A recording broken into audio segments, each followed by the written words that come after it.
because nobody really has many notes on it. So does that favor the rookies a little bit, the younger guys? You don't know what you don't know. That's the whole thing, is they're not going to worry about it. They're going to do what they're told, and they're going to drive the wheels off these trucks all the way to the end. Yeah, and also a lot of beating and banging along the way. There's a lot of room on the track, but these guys I hope not. tend to come together. So it is time to go night racing from the Texas Motor Speedway. 250 miles on a 1.5-mile oval. So now we get to send it to Vince Welch, Phil Parsons, and Todd Bodine for the call. It's one of the fastest tracks on the circuit, Texas Motor Speedway, for the NASCAR Camping World Truck Series. After nearly 200 consecutive starts, Timothy Peters missed last week's race, but he's back tonight. It's a new number and a new team, looking to start a new chapter of success for one of the sport's best. Ben Rhodes has had victory in his grasp, only to have it slip away. He's been strong on the mile and a half this season and led the most laps last week at Dover, but he's still searching for that first win.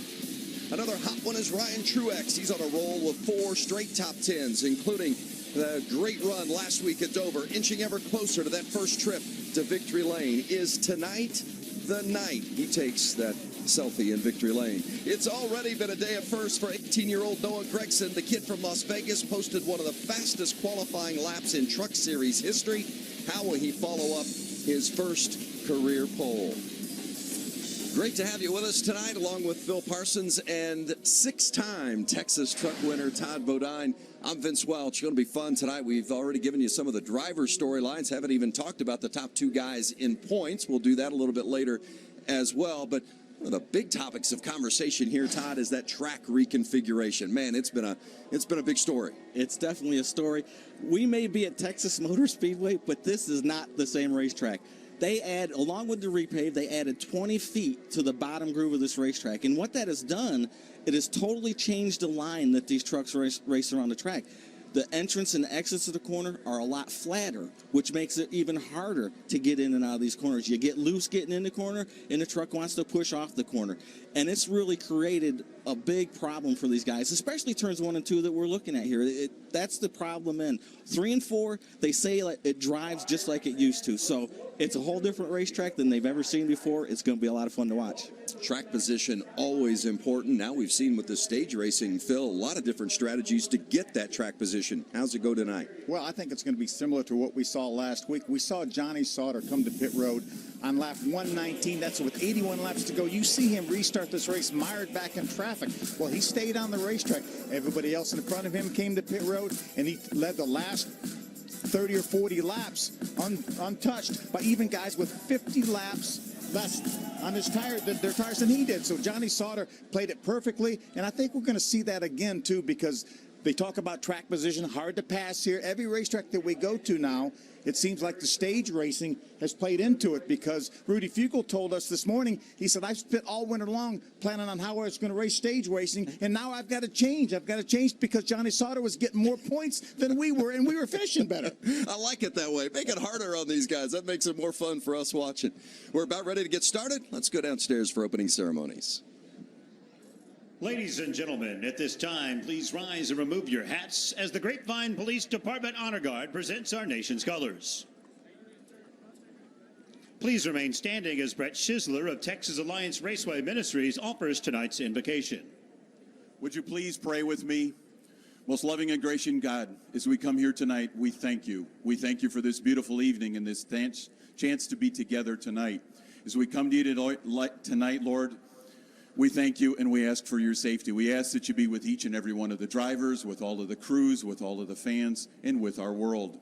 As we come to you tonight, we just simply ask that you would guide us in our ways. It's in the strong and beautiful name of your Son, Jesus Christ, we pray. Amen. Here to honor America with the singing of our national anthem from the Grapevine Police Department, please welcome Senior Officer William Lane. Oh, say, can you see by the dawn's early light what so proudly we hailed at the twilight's last gleaming? whose broad stripes and bright stars through the perilous fight o'er the ramparts we watched were so gallantly streaming, and the rocket's red glare, the bombs bursting in air, gave proof through the night that our flag was still there. Oh, say does that star-spangled banner yet wave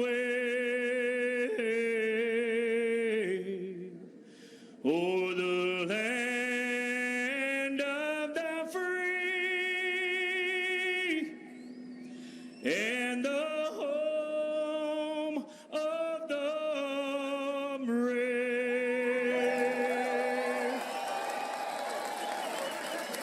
What a great way to get us started. Drivers are ready to roll. One of the fastest tracks in the circuit. It's Texas next.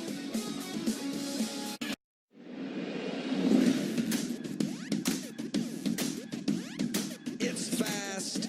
It's Texas. I'm spiraling out of control. Just need a space where I can look in the mirror and recognize my own face.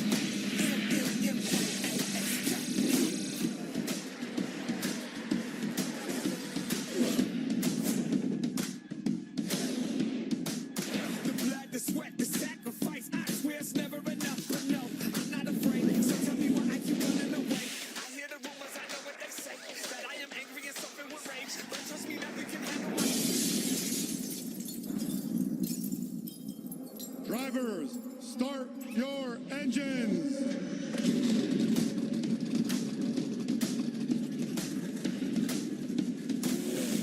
Everything's bigger in Texas, including Big Hoss, the world's largest high-definition video board.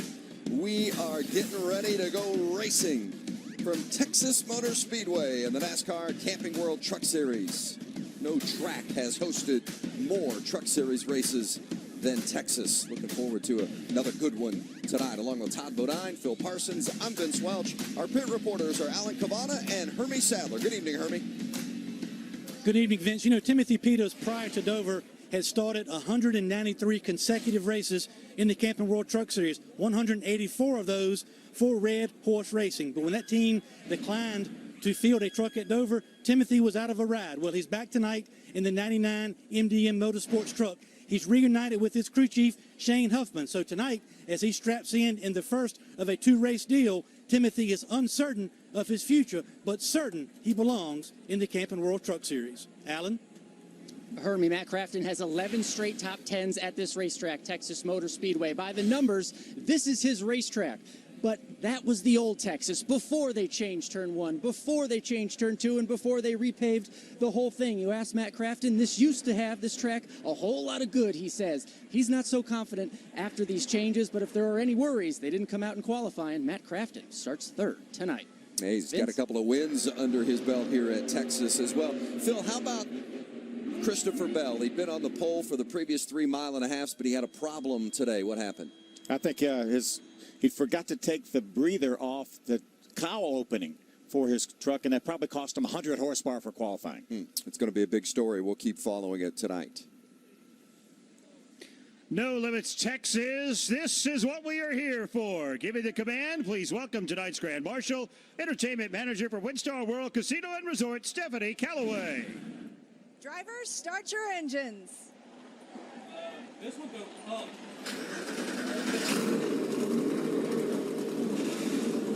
Going to be on gas saving mode this entire day.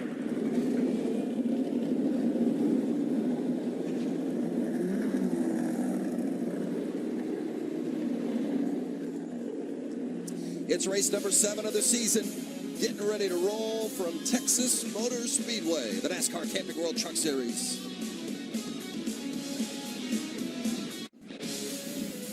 Trucks just starting to roll for their pace laps here at Texas Motor Speedway, getting ready to go truck racing. 5 different winners in 6 races already. A lot of candidates to add their name to that list tonight.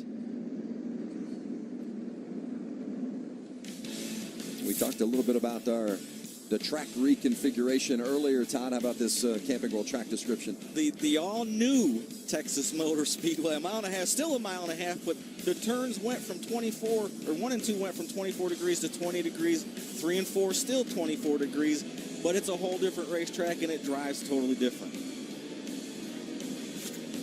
Take a look at our Camping World track race analysis. You see this race is 167 laps. One of the longest races we have all year long. You see the stages will end at lap 40, lap 80, and at the end of the race at lap 167. You talked about how big the stage racing has played into this, and we're going to see the same thing tonight. William Byron won here as an 18-year-old last year.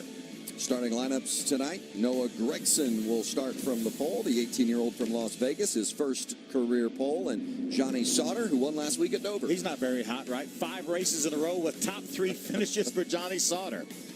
Grant Enfinger and Kaz Grala in row 3. Ben Rhodes, John Hunter Nemechek.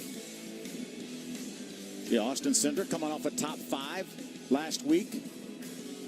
Chase Briscoe's had some good runs for Brad Keselowski Racing. There's Timothy Peters, who Hermie spoke of earlier. Travis Kvapil in the 66 this week. Yeah, good qualifying effort for Travis. I talked to him early. Really excited about being in that 66 truck here. Saw Stuart Friesen had to go to a backup after some contact in practice. And Christopher Bell back in row 11. That's the Bell row. TJ also there. No relation, by the way. Starting 21st for Bell, by the way, and a Texas winner starting deepest in the field. 21st wouldn't be the record because the man standing next to you, Todd Bodine, started 22nd back in 2004 and stormed to the front to win. We caught a little bit of heat when you talked about him in the setup show, this being his house. Brendan Gaughan was not too happy about that. He won 4 in a row here. I don't think I can argue with that. Let's go back downstairs and check in with our pit reporters one more time. Vince, crew chief Buddy Sisko is filling in for suspended Mike Hillman Jr. A lot of this will come down to pit strategy, tire strategy. How much are you already thinking about that tonight? We've got a plan. We worked on it all week long. The left side tires are holding up really well. There'll be a lot of right side stops.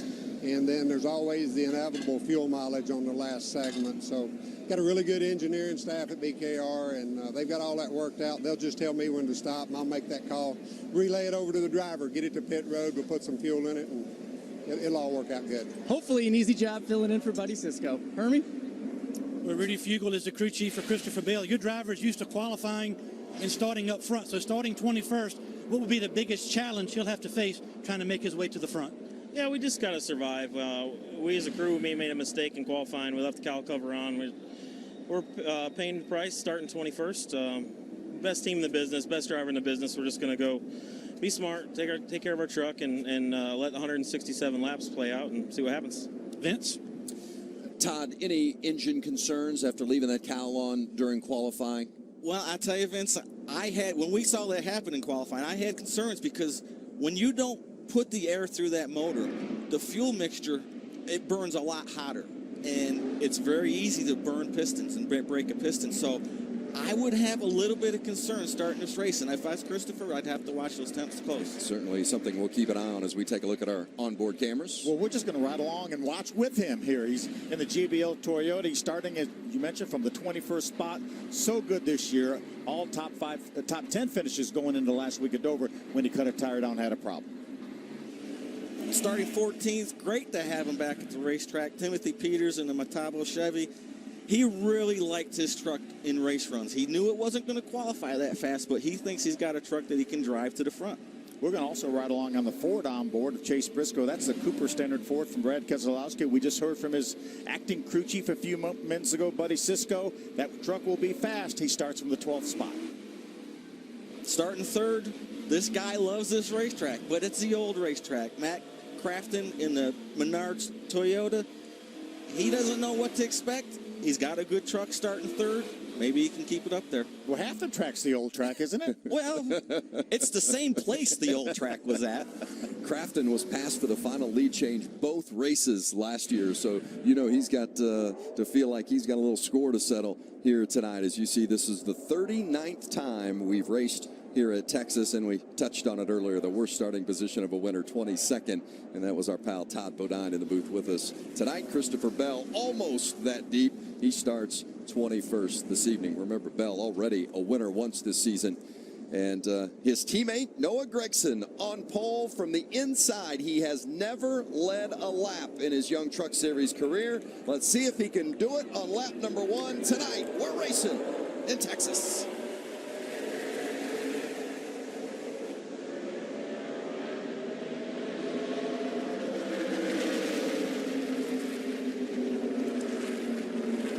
That's the spot where it really flattens out coming off turn 2. Who can get drive off turn 2 is going to be a big story in the success tonight, right?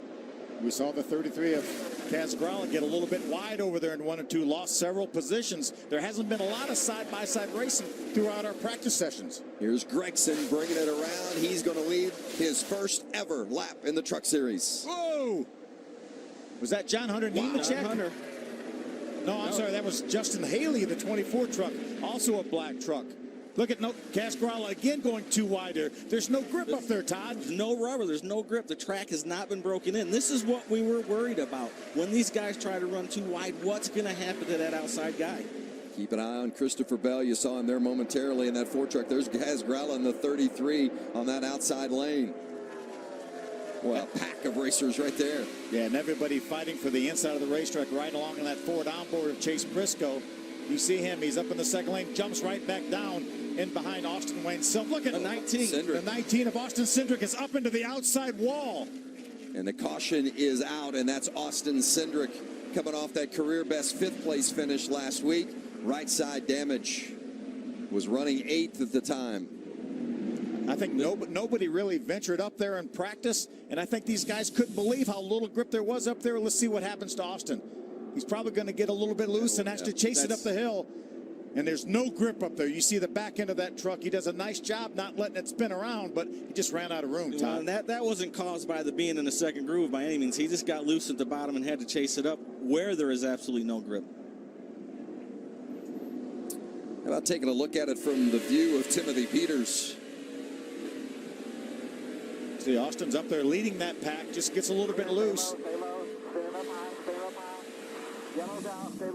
Fortunately, didn't collect the others that were all running right there in that pack of about 8th through 12th. You get a little bit of a look at that right front damage of that 19 truck of Austin Cindric. Here's his teammate Chase Briscoe. Briscoe had a moment as well. Check this out. This is why we saw, I think, maybe Justin Haley get sideways. A little bit of contact right there. You see Justin get sideways right in between Briscoe in the 29 and Kaz Gralla in the 33. See, Chase right now is the bottom of 3 wide. They just run out of room there, Todd. Yeah. Kaz had them all pinched down pretty hard right at the tri-oval, and you can't do that. An early yellow. Austin Cindric brings it out.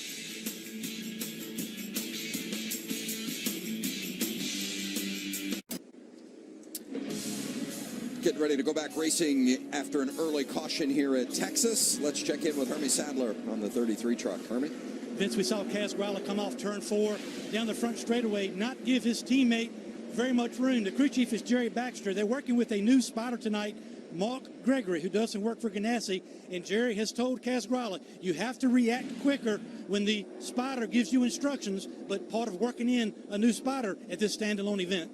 Yeah, with this being a standalone and many of the, of course, the teams, Xfinity and Cup Series teams in Pocono, a lot of these teams working with new spotters and new pit crew personnel tonight. As we get ready to go back racing, Kaz Gralla back there looking to make some moves, but it's Noah Gregson leading the way.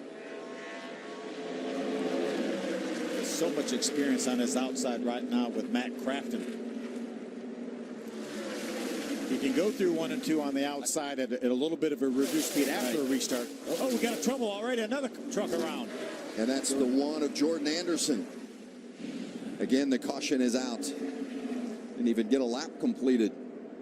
Anderson back there in that 16th spot prior to the spin.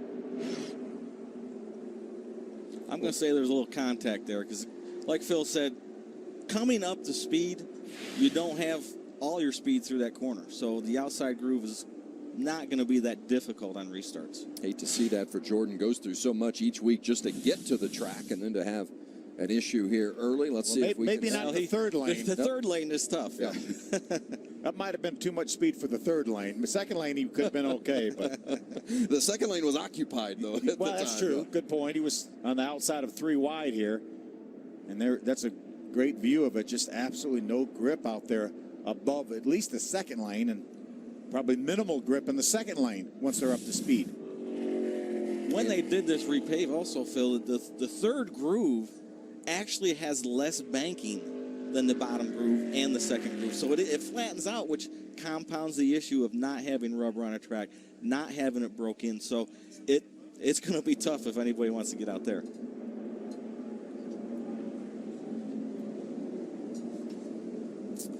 Back to the 33 of Kaz Grala, and what Jerry Baxter, the crew chief for Grala, was talking about from that report that Hermie had just a moment ago. See, right now he's on the outside and doesn't realize probably that they're 3 wide. And he had a little bit more room, Todd. He could have moved to the outside. When he got to the start-finish line, he was out against the outside wall. That's one thing that these young guys have got to learn. Of course, Kaz doesn't have a lot of mile-and-a-half experience. And he's only 18 years old. 18, so, you know, you have to realize your position on the racetrack, your position to the other trucks. And as a driver, you have to understand how much room you have to give, where you are on the racetrack. How difficult is it to be working with a different spotter this early in your career, or even maybe for some of the veterans, but particularly for these young guys, because we got a lot of them? It's really difficult because when you get that relationship with spotters, you understand his language. He talks to you a certain way. When he inflects a word a certain way, you just get that relationship. And when you have somebody different every week or every other week, it's hard to get that relationship and that continuity. A lot of challenges for these drivers tonight here at Texas. Under yellow for the second time tonight. We'll go back green when we come back to Texas.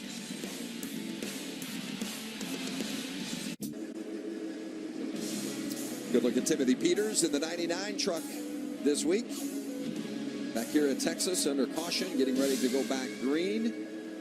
Christopher Bell, remember we told you at the beginning, had that issue in qualifying. 3-time pole winner already this season. Started 21st tonight. And we've only had, 4 green flag laps, and he's already up to 12th. Yeah, he would have easily been in the top 10, inside of 10 laps, if we hadn't had these 2 cautions. There's a good look inside that truck of Bell, and what? Be interesting to see how long it takes him to get inside the top 5. Not going to take him long to get to the top 10. They get a little tougher once you get 10 through 5th. They do. He has some really good trucks in front of him. He has Chase Briscoe, Austin Wayne Self right now, the 2 trucks in front of him in position-wise. Well, Noah Gregson was our pole winner, and he'll start on the outside this time with Matt Crafton, the control vehicle inside. Back underway, racing in Texas.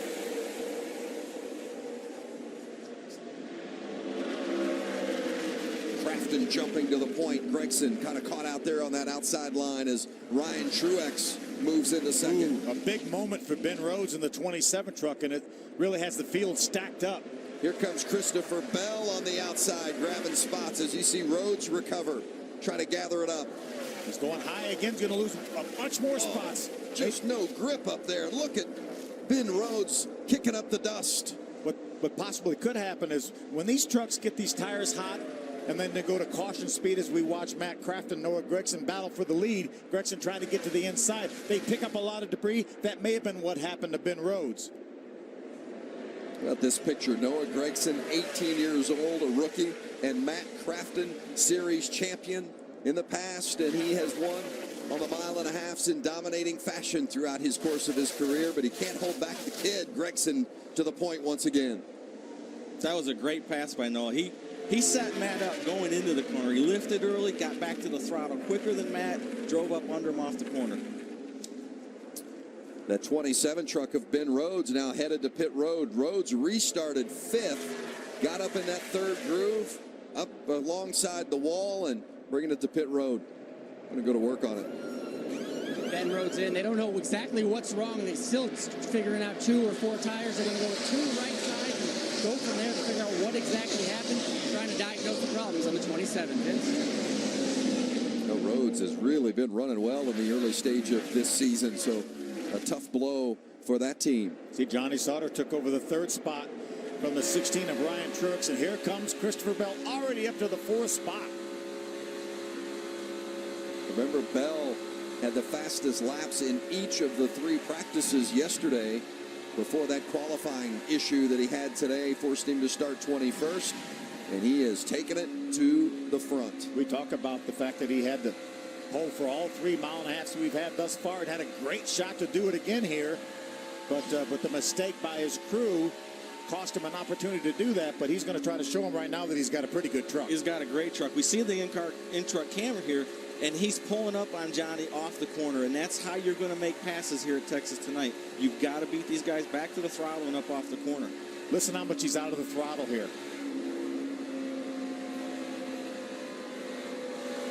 You hear he was out of the throttle, then playing with the throttle. We get down to the other end of the racetrack, and he could be wide open all the way through that corner. Well, that particular corner, I think he was being real nice to Matt Crafton. He let up and lifted out of the throttle, let him in line. Great view from Christopher Bell's perspective of Matt Crafton right in front of him, coming up on some lap traffic there, the 19 of Cindric, who had that wall contact already tonight. See, Johnny Sauter's been able to get by Matt Crafton and take over that 2nd spot. Noah Gragson, Kyle Busch Motorsports rookie, leads with Johnny Sauter in that blue and white 21 in 2nd, and then Hermie, Matt Crafton is 3rd.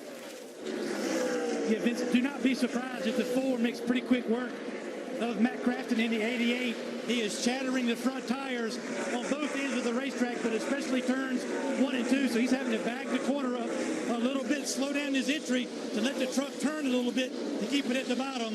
Expect some pretty severe adjustments on the 88 when they come to pit road. Sauter for the lead inside. Ooh, gets of a little Noah bit Gragson. loose down there. I know this is a repaved job, but there's a few bumps down there, isn't there, Todd? It's very rough on the bottom of that racetrack down there, and I was impressed with Noah. He kept his speed up on the outside.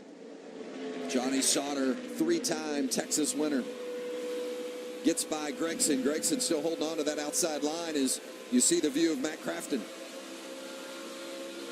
Noah did a nice job there, even being on the outside to stay down there with still some grip. The truck dancing a little bit. Bouncing through those bumps. You got to keep that thing free, and when it goes through the bumps, it gets it sideways. What a great 4-way battle here for the top spot. I'm going to go around the lap truck of Jennifer Jo Cobb. Matt Crafton's going to take this opportunity to get to the inside of Noah Gragson. For 2nd, Crafton. Gragson not giving it up, hanging on to the outside. And Christopher Bell lurking right there in 4th. Ooh, Matt Crafton got hung in behind Norm Benning.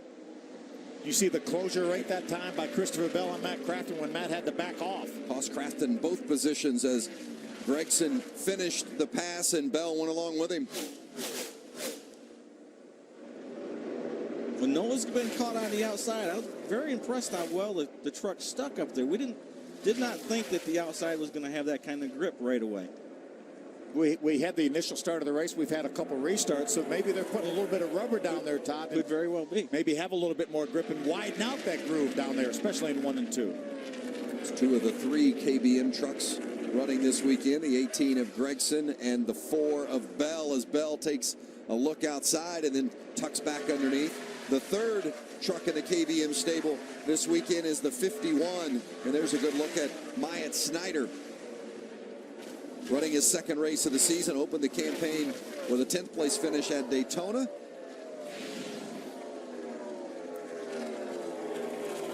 Getting some great experience on 1.5 miles in that KBM truck. You can't get better at 1.5 miles than KBM, and to be able to come to your first 1.5 miles in a good truck, that's always a great experience to get. Johnny Sauter continues to lead, the third different leader so far here in stage one. Sauter won here last fall, led only 6 laps in that one. This next one coming by will be lap number 6 that he's been out front tonight.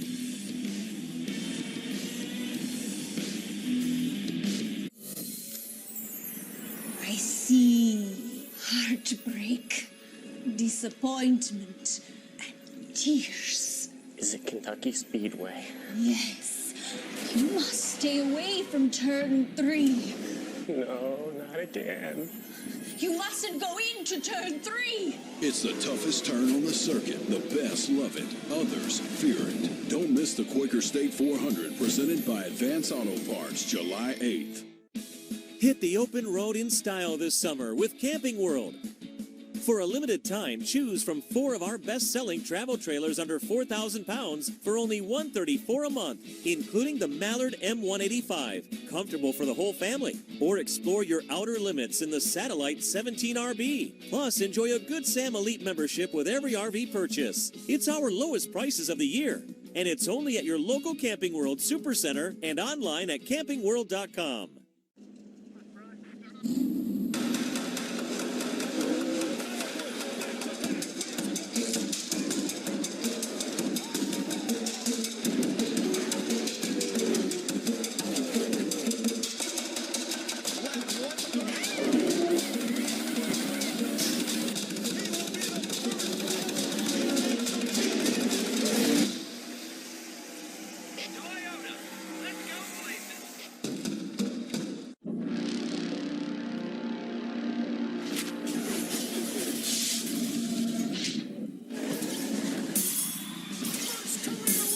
Want to know who's going to be the next big thing?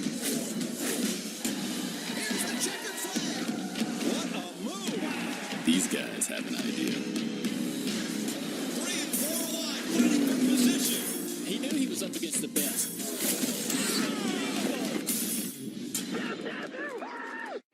NASCAR commits to green programs and biofuel like Sunoco Green E15. Learn how you can help by visiting NASCAR.com/green today. Johnny Sauter continues to lead at Texas, but Christopher Bell knocking on the door. Bell started 21st and has driven up to challenge for the lead in just 29 laps. 7 of those under caution. Hasn't taken him long at all. Johnny went a little wide for a moment, just about opened up the bottom for Christopher Bell. Look at that closure rate by Christopher Bell from the center and off. Oh, how about that? Squeeze in between. And to split the defense there, right? Between Norm Benning in the 6 and that 19 truck, the wounded Ford of Austin Cindric. The one thing I've seen out of Christopher on all of his passes is he is driving into the corner much easier than everybody else, and that's what's setting these passes up for him. But we haven't talked about that 98 truck much, guys. How about Grant Infinger? He was running 5th a few moments ago, grabbed that 4th spot from Noah Gregson, and now just all over the back of Matt Crafton. 10 laps to go in stage 1. Sauter still holding off Bell. You get the feeling Bell's got the faster truck, but getting around Sauter, not as easy as you might think. We've seen a lot of passing, though. You know, all the crew chiefs talked about how difficult it is to pass, but we've seen a lot of passing so far. Looks like Johnny's truck's just a little bit free on exit. You get that little wiggle going, can't quite hold it to the mat. These trucks so aero dependent as well. Which makes what Christopher's doing even more impressive. He's staying right on the tailgate of Johnny, where that thing should be pushing up the racetrack. That just tells you how good a truck he's got right now. And you can see him keep that left side tires down on the white line a little bit lower than Johnny. Get some of that air pushing down on the front of that truck. Keeps it from pushing. Remember, 10 points go to the winner of stage 1 and a playoff point as well that you get to take throughout the course of the playoffs. And Sauter, well, he's already the points leader and has scored the most playoff points already. So Bell, not only does Bell want to get for himself, but he wants to get so he can keep Sauter from getting that extra playoff point. That's exactly right. And how many stages do you think that Johnny Sauter has failed to get points this year? How many, Phil? Zero. Zero. Every single stage, Johnny Sauter has scored points. That's pretty consistent. Which Yes, you would it is. expect of a series champion, right? He won the championship just a year ago. Look at that. Christopher Bell from 21st to 2nd. Yeah, good move by Chase Briscoe, up 5 spots to the 7th spot. Norm Benning also up 5 spots. Good job by Norm. Just knocking out just outside the top 20. Coming to 5 to go here in stage 1. Bell has taken a look inside. He's taken a look outside, but just has not yet been able to get that right position to make the move on Sauter. And he wants this playoff point, believe me. He keeps beating them off the corner like that, getting that little bit of run. There's a big draft here at Texas, and he can get a little draft, pull out, and beat him into the corner. The draft is so huge for these trucks here at Texas. These guys are running upwards of 180 miles an hour down the straightaways. Still no change behind them. Matt Crafton third with Grant Enfinger all over his tailgate. Ryan Truex in 5th. John Hunter Nemechek 6th. One thing we usually don't see is Johnny Sauter making any mistakes. Remember, we talked about the fact that he ran the last 81 laps at Dover last week on the same set of tires, beat a lot of trucks with fresher tires, never put one tire out of the proper line that he needed to be into. Helped that his teammate was behind him, right? I mean, you got to believe that maybe the teammate gave him a little bit of a break. And the fact that the teammate had already been to victory lane, Kaz Grala. Chase Briscoe trying to get up underneath the 8 of John Hunter Nemechek's got a great run going off the corner here. How about this? Watch it again. A little contact, maybe? Yes. Yes, Ryan Truex Jr. didn't leave John Hunter Nemechek much room on the bottom of the racetrack. This is from Chase Briscoe's Ford on board. A bit of a moment right there. Oh, and Nemechek had that left rear in the grass. The left rear in the grass and the right front into the 16 truck. That's usually not a good combination. We talked about everybody having different people this week, spotters, crew members. Ryan has a different spotter this week, and that right there was clearly miscommunication from the spotter to the driver. Final lap of the stage here for Johnny Sauter, Christopher Bell. Playoff point at stake. Well, I really thought Bell was going to be able to get Sauter, but don't see that happening here in this final lap of stage 1. Johnny Sauter holding off Christopher Bell. Final lap of stage 1. With it comes 10 championship points, and of course that one playoff point that is going to be so important down the road. Stage 1 complete, and Johnny Sauter takes the green checkered. No surprise to see Sauter and Bell running 1-2. They're 1-2 in points. They're 1-2 in playoff points. 1-2 on the track. 1-2 on everything. No surprise, close racing everywhere at Texas. No room for error. Stage 2 when we come back.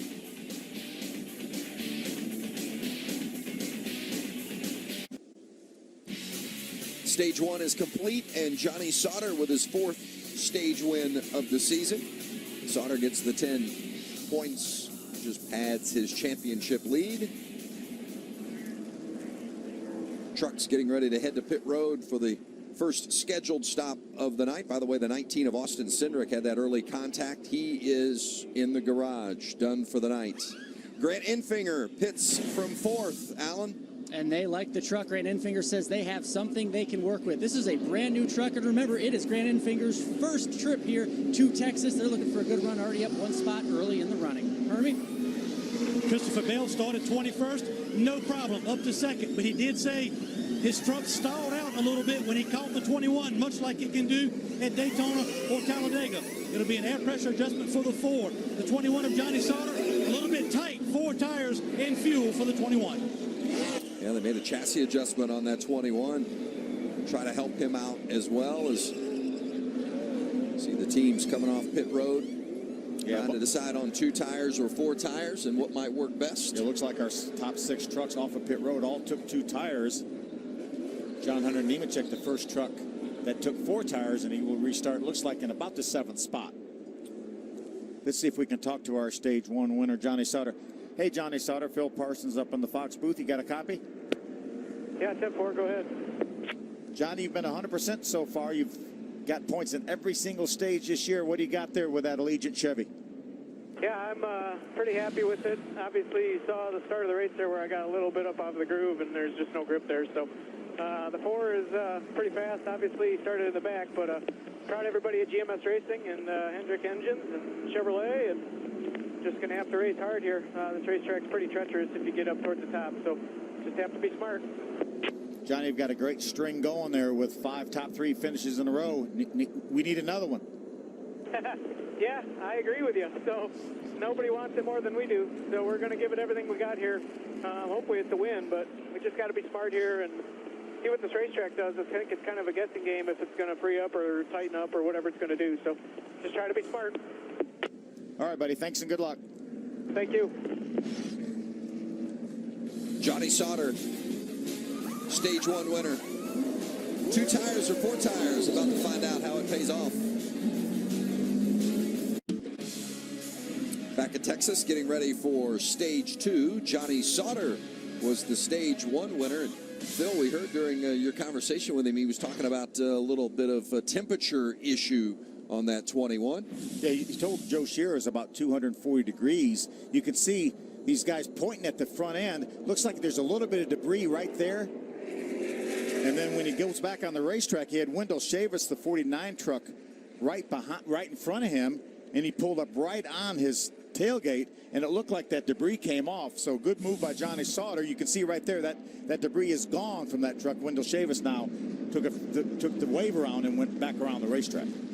So Sauter and that 29 truck of Chase Briscoe, in fact, the first 6 trucks all have taken 2 tires to get that track position. The first truck back there with 4 tires is the 8 of John Hunter Nemechek. Let's check in quickly with Hermie. Yeah, Vince, the 4 of Christopher Bell also took 4 tires. I talked to crew chief Rudy Fiegel. He certainly understands the track position. They're going to be watching these other trucks that took 2 tires, but they just felt like where they started and what they worked through the first part of this race, they'd rather take 4 now and keep the door open for maybe 2 later on tonight. Can't argue with that. Certainly the way Christopher Bell came from 21st to 2nd, so you know he's got the speed on the 4 tires. Absolutely, and we knew, or I knew that these guys were going to experiment with the 2 tires, and this is the perfect time to do it, because when we come to the end of this race, when they have to make that last stop, 2 tires or 4 tires, one of them's going to get out front. So Johnny Sauter, our Stage 1 winner, will start from the inside. Good look at him in the blue and white 21 truck, and the 29 of Chase Briscoe on the outside. That's Kaz Gralla, and our pole winner, Noah Gregson, on the outside of row 2. Green is out. Stage 2 underway.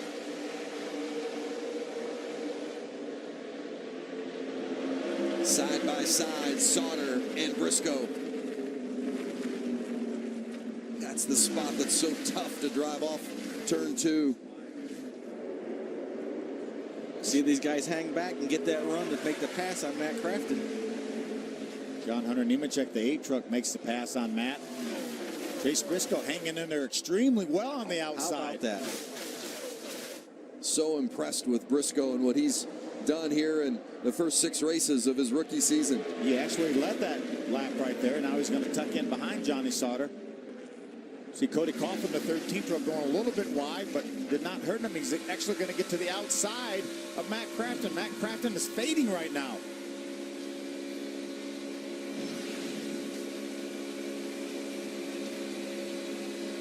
Chase is one of the guys I talked to after practice that thought he had a good race truck. Knew it wasn't going to qualify well, but thought he had something to race with. Matt Crafton has dropped outside the top 10 right now. Remember, they were looking so forward to that pit stop to make adjustments to help with the handling of that truck. Oh, he's got issues. Look at the trucks going by. Stuart Friesen, the 52. Ben Rose, the 27, who's back on the lead lap, goes by. Crafton took 2 tires, but that certainly shouldn't be the reason that he slipped back so far under these circumstances. He had a pretty good corner through 3 and 4 there. Seems like all his trouble's down in 1 and 2. Sometimes you get a little high and you get some debris on the tires, and it's hard to get them cleaned up, especially if you keep getting shuffled to the outside. What's going on with that 88, Hermie?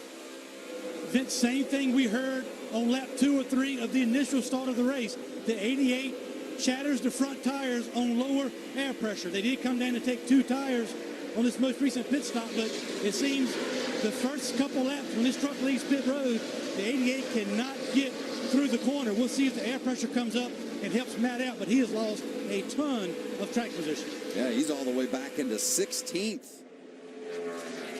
Meanwhile, a battle toward the front. Christopher Bell looking inside of Chase Briscoe. A good job by Chase realizing that Christopher was there. He had his nose up there, gave him some room when they got down to turn 3. Good luck at the back of that Briscoe truck at Bell, and how close Christopher is running right up underneath that 29. This is a great test to see how 4 tires works against 2 tires. Christopher Bell obviously putting 4 tires on in his pit stop, already up to the 4th spot. Johnny Sauter continues to lead. That's Noah Gragson, our pole winner, running second. Taking a look inside of Sauter. Gragson led 13 laps at the start of the race this evening. His first laps led in his rookie year here in the Truck Series. But Sauter has been out front for the majority of them.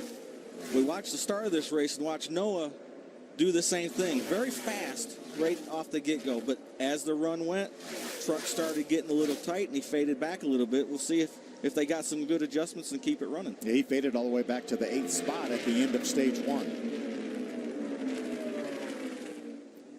Early portion of the second stage after Johnny Sauter won stage 1, followed by Christopher Bell. And Sauter out front has not relinquished that lead. But Noah Gragson sitting there with those 2 tires, got a little track position back, and he runs second with Christopher Bell on 4 tires in 3rd. You know, that's important because this second stage will end at lap 80, and then we'll have 87 laps to go. So we know we're going to have another pit stop in this 3rd final stage of this race as Matt Crafton is all over Myatt Snyder. And Myatt's driving by Austin Wayne himself. I think Myatt had to lift a little bit for Austin Wayne, and that's what caught Matt a little off guard, and luckily slowed down and he could get into him. Great look from Matt Crafton's view. Looks like Matt Crafton's truck is coming around. The air pressure's built up in those right side tires. Yeah, but he lost so much track position. Gotta believe that's not going to be a strategy they're going to continue to go back to. Yeah, and he's 6 seconds behind right now, so that could be pretty much insurmountable to the end of this stage. Bell gets around his teammate Gragson and brings Briscoe with him. That teammate love only goes so far, right? Well, that's Christopher Bell sees that Johnny Sauter, that 21 truck up there. He wants to get a hold of him. We'll see if Marcus Richmond was able to make any changes to that 18 truck of Noah Gragson. See if that truck has a little bit longer speed. How about Noah Gragson, Hermie?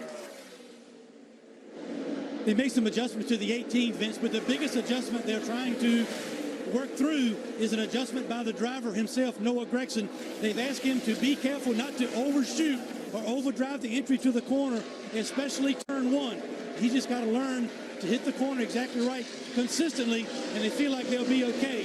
But this driver is a rookie. He's fast, but he's learning how to navigate this racetrack. That is the single biggest mistake that you can make at Texas Motor Speedway as a rookie, is overdriving the entries of the corners.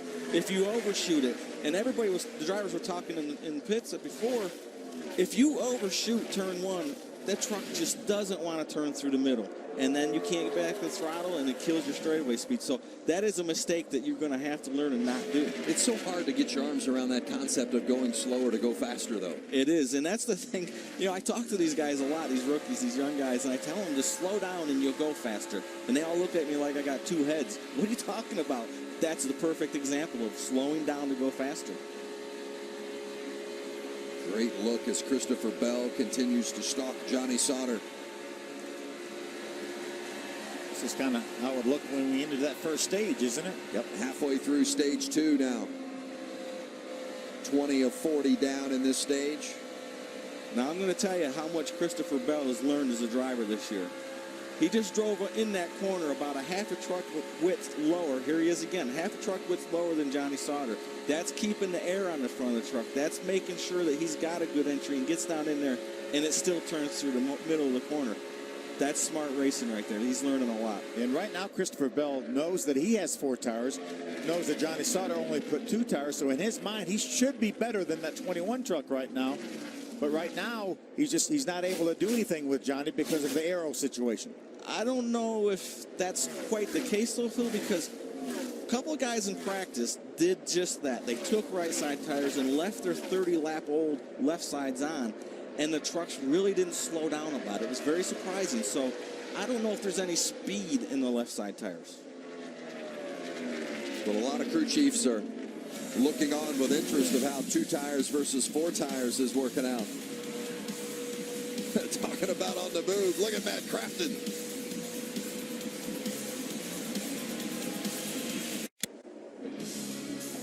Back at Texas Motor Speedway, the NASCAR Camping World Truck Series. Here for the 39th time. No track has hosted the trucks more often than Texas. Johnny Sauter out front and Chase Briscoe running third in that Ford. How about this Ford fact, Phil? That is the only time it ever happened in the history of this series where Ford finished in all top 5 positions. And another thing of note is the top 3 finishers, the late Kenny Irwin Jr., Boris Said, and Rick Crawford, were all rookies. First time and only time that's ever happened in the history of the series where rookies finished in the first 3 positions. I can tell you that as a kid from Indiana, I was sitting in a car listening on the radio to the final laps of that race, rooting on Kenny Irwin to come home, and he brought it in with a win. As a kid? I was a kid, man. Well, it finally happened. Johnny Sauter slipped up the racetrack, and here comes Christopher Bell. And it might cost him 2 positions here. This definitely going to cost him 2. Chase Briscoe trying to get underneath. Look at him fight that steering wheel. Briscoe had a handful right there and gathered it up. Couldn't complete the pass on Sauter. Lucky to keep it going in the same direction. But that puts Christopher Bell in the front, taking over the lead. I'll be really curious to see if Christopher Bell can drive away from Johnny Sauter. We feel as though he probably had a better truck. Even in that first stage, couldn't get by Johnny Sauter. Now let's see what he can do with 10 laps to go in this stage. Bell worked Sauter lap after lap after lap, just waiting for Sauter to make a mistake, and he did, and Bell was right there to pounce. How about Johnny all over the back of him? Got a great run off of turn 4. It's amazing how well these trucks pull up because these lead truck punches such a big hole in the air. Now, if Johnny's truck was a little loose like it was the first run, running behind Christopher will help that truck, will help build some pressure in the right front, tighten that truck up, make it better. You see Johnny able to keep those left sides right down on that wide line, not losing any ground at all to Christopher Bell. Chase Briscoe right there as well in third. At the 3 manufacturers, Bell in the Toyota, Sauter in the Chevrolet, and Briscoe in the Ford.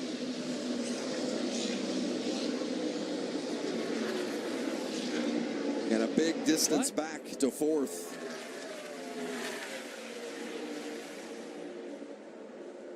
Johnny had a tough corner there, lost a lot of ground.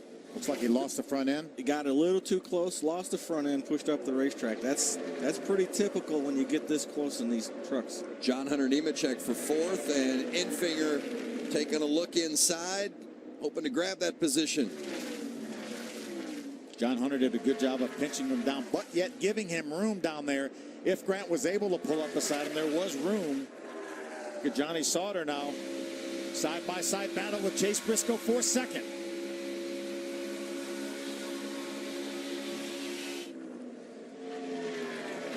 Now 6 laps to go in this stage, so every one of those passes is important because they get a point.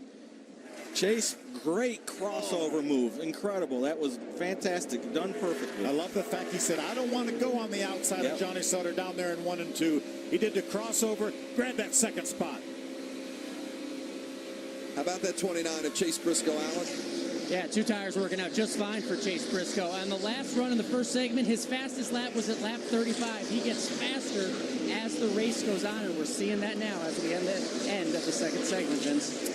Yeah, we heard several crew chiefs say that they ran their fastest laps yesterday in practice after 30, 35 laps on their tires. Briscoe add his name to that list here in race conditions. Watch Johnny Sauter, right side of your screen. This is in replay when he was right on his rear tailgate. See him duck down to the inside. Looks like his truck, he lost the front end of the center of the corner and lost. Look, all that room he's losing right now. And that brought Chase Briscoe into the battle. There's two factors there. Johnny went in a little low trying to keep the air on, but he got so close that it pushed up, so he had the wrong angle. See, Grant Enfinger was running up there in the 5th spot. Went a little bit high, lost that spot to Kaz Gralla. That was actually for 6th. Tell you what, Phil, one thing that surprised me, I thought that 1 and 2, the outside groove, was going to come in quicker than 3 and 4, and I think it's just the opposite. I think 3 and 4 has definitely come in. You can run 2 wide and hold your own. 1 and 2 is a whole different story. We saw Chase run through 3 and 4 on the outside of Johnny Sauter, backed off when he got down to turn 1, did not want to go there on the outside, crossed him over and took that spot. Here comes Briscoe and Johnny Sauter. They're running 2nd and 3rd, chasing Christopher Bell with 2 laps to go in this 2nd stage. The pits are closed. Pits always closed with 2 laps to go in the stage. As you look at Kaz Gralla taking a look underneath Ryan Truex, another good run for these two. Gralla was 2nd last week at Dover. Remember, he won the season opener at Daytona. And Ryan Truex, he and crew chief Scott Zipadelli continue to do a good job in that 16. And Enfinger is right there as well. But you see how shallow an entry that Kaz had to make in turn number 1 because Ryan didn't give him that much room, and Kaz was able to pull that pass off. Very good patience by Kaz to not overdrive it, getting in there, trying to make the pass. Final lap of stage 2. Johnny Sauter won stage 1. Not going to do it this time. It's going to belong to that man and that team, the 4 team of Christopher Bell, bringing it home. Going to win stage 2, and Bell going to take a stage for the 3rd time this season. Takes the green checkers. And another playoff point that he can carry all the way to Homestead.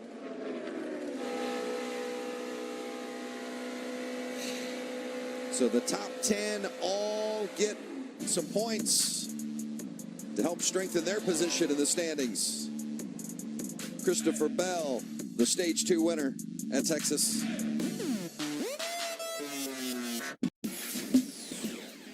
I'm really looking forward to the all-driver broadcast at Pocono. It's definitely a different perspective. Usually they send a cute pit reporter down. I feel like I should be the best with Jamie Little coaching me. You send a guy like Ricky down or something, them guys ain't gonna want to talk much. Basically, as long as I don't say boom goes the dynamite at any point in time, it'll be okay. Looking forward to that, the all-driver edition, kind of our own Brady Bunch version of those guys up in the booth, the Hollywood Hotel, and down on pit road as well. And I thought it was nice that Ricky referred to me, a pit reporter, being cute. Yeah, downstairs, being down on the. Well, I'm not sure he's talking about you, but anyway. Wasn't? Oh. Yeah. Going to be fun. Kevin and Clint, Joey upstairs in the booth, and as mentioned, Danica and Denny Hamlin in the Hollywood Hotel, Eric Jones, Ryan Blaney, Ricky Stenhouse. That's a can't miss tomorrow. Watch it, the Xfinity Series race from Pocono. Well, 2 stages down here at Texas, and this is the beginning of the final stage. And a couple of teammates out front, Christopher Bell and Myatt Snyder. Chase Briscoe is going to jump right to the tailgate of the 4 Christopher Bell, but Myatt Snyder is hanging tough there in that 51 truck. Briscoe trying to secure 2nd. Not easily done. How about that dive down by Nemechek? Wow. John Hunter Nemechek shoots to 2nd. These guys realize that it's pretty challenging to pass out there, and a little bit easier to pass them on a restart than it is once they get shook out and going. When you get that opportunity to get that little run, you have got to take it. How about Timothy Peters there in the 99 truck racing for the top 5? Peters, his first run in that 99, working with former crew chief Shane Huffman, back together again. Timothy liked his truck for race runs. He thought it was drivable and really good behind other trucks. So this is not really a big surprise to me. Good pit work by Shane Huffman to get Timothy some track position. Got him up in the top 5. Todd, we saw Christopher Bell on that stop, and we heard from Rudy Fugle. They put on just the 2 tires. They chose left sides versus the right sides. Why do you think he made that move? Well, I think Rudy just outfox the rest of the field, because these right side tires are going to go until they make their final stop. And when he makes that final stop and puts right side tires on with the old lefts, he's going to pick up more speed. I think Rudy just made the race-winning call right there. How about Kaz Grala in the 33, Hermie? Coming off a nice finish at Dover last week, Vince, but I got to tell you, crew chief Jerry Baxter is really on the chip tonight. He is really amped up about this race. Early on, he was on his driver about not reacting soon enough to the spotter, and in recent moments, he has been very vocal on the radio about being unhappy with the 8 of John Hunter Nemechek. They feel like they were raced wrong on the racetrack, and he's encouraging his driver to be more aggressive. So Jerry Baxter is very animated and passionate about his driver tonight. Well, the one thing you don't have to worry about is John Hunter Nemechek being aggressive. I mean, he will take that every opportunity he gets, and we saw that daring 3-wide move to the inside that Nemechek made, ended up putting him in position. Now he runs third. Sometimes isn't that a thin line, though, for your driver, especially an 18-year-old, doesn't have a lot of experience? How aggressive should you be? Yeah, I think you want to make sure you run all the laps first, but right now he knows that Kaz is really doing a nice job, did a great job last week finishing second at Dover, but he just wants him to learn fast, and Jerry Baxter is a great guy on top of the pit box to help with that process. There's your leader, Christopher Bell. Whenever I go back to the gap. Johnny Sauter in second. Heard some radio earlier where Sauter was talking about when he gets behind. When he gets behind another truck, really fighting tight, the aero tight in that truck of the 21 when he gets behind another vehicle. I think maybe he was talking about the truck being a little bit free when he got back to the throttle, and Rudy said, drive some tight into it, try to overheat that right front tire, let that air pressure build up a little bit. It's exactly what you have to do, and I kind of knew this was going to happen. To put them left side tires on there, it's going to change the balance of the truck, and he's just got to live through it and drive through it for this run until he can get those right side tires on. Good battle for first and second there. Battle between Bell and Sauter, first and second, and then third and fourth right behind him with Chase Briscoe and John Hunter Nemechek. Yeah, Chase was able to get that third spot back from John Hunter Nemechek. Trying to close in on our front two now. These guys are running some incredibly fast speeds. They're running track record speeds right now. That last lap, Chase Briscoe ran a 29.09. That would be a track record here, even faster than qualifying. Wow. Sun has gone down, air temperature's cooling, track's getting cool, and the speeds are going up. Had a couple of cautions early tonight. How about our top four right here together? 5 or 6 laps, but since then, green flag racing. Yeah, the top four have opened up about a second half lead over that fifth place running truck of Kaz Grala right now. Bell continues to lead. Early part of stage 3, the final stage of this race. 167 laps, we're 96 in. They all pitted on lap number 83. We know that they're going to have to make another pit stop. They can go somewhere between 50 and 55 laps, so right now, these guys are riding right now, trying to get a good position. There's Infinger making the move inside of Myatt Snyder for position. Justin Haley taking a look as well in that 24 truck. Myatt doing the right thing right there. He's just getting some laps, keeping it one piece. Don't push the issue. Don't try to pinch the guy down. Just keep running and getting laps. We know Myatt only got 2 tires on his last pit stop as well. Johnny Sauter has a little bit of momentum now. Got a lap truck in front of Christopher Bell. Bell had never led laps here at Texas before tonight. He's been out front 28 circuits. Johnny Sauter's led the most, and right now Sauter right there in the battle. Losing a couple spots. It looks like Chase Briscoe used the time that Johnny Sauter backed off, getting around that lap truck to drive up in between them and made the pass and brought John Hunter Nemechek with him. Chase saw what was coming. He knew that lap truck was going to get in the way. He backed the corner up. Ooh, tight between Sauter. Ooh, look at Johnny get loose. Little loose. Tried to get under Nemechek.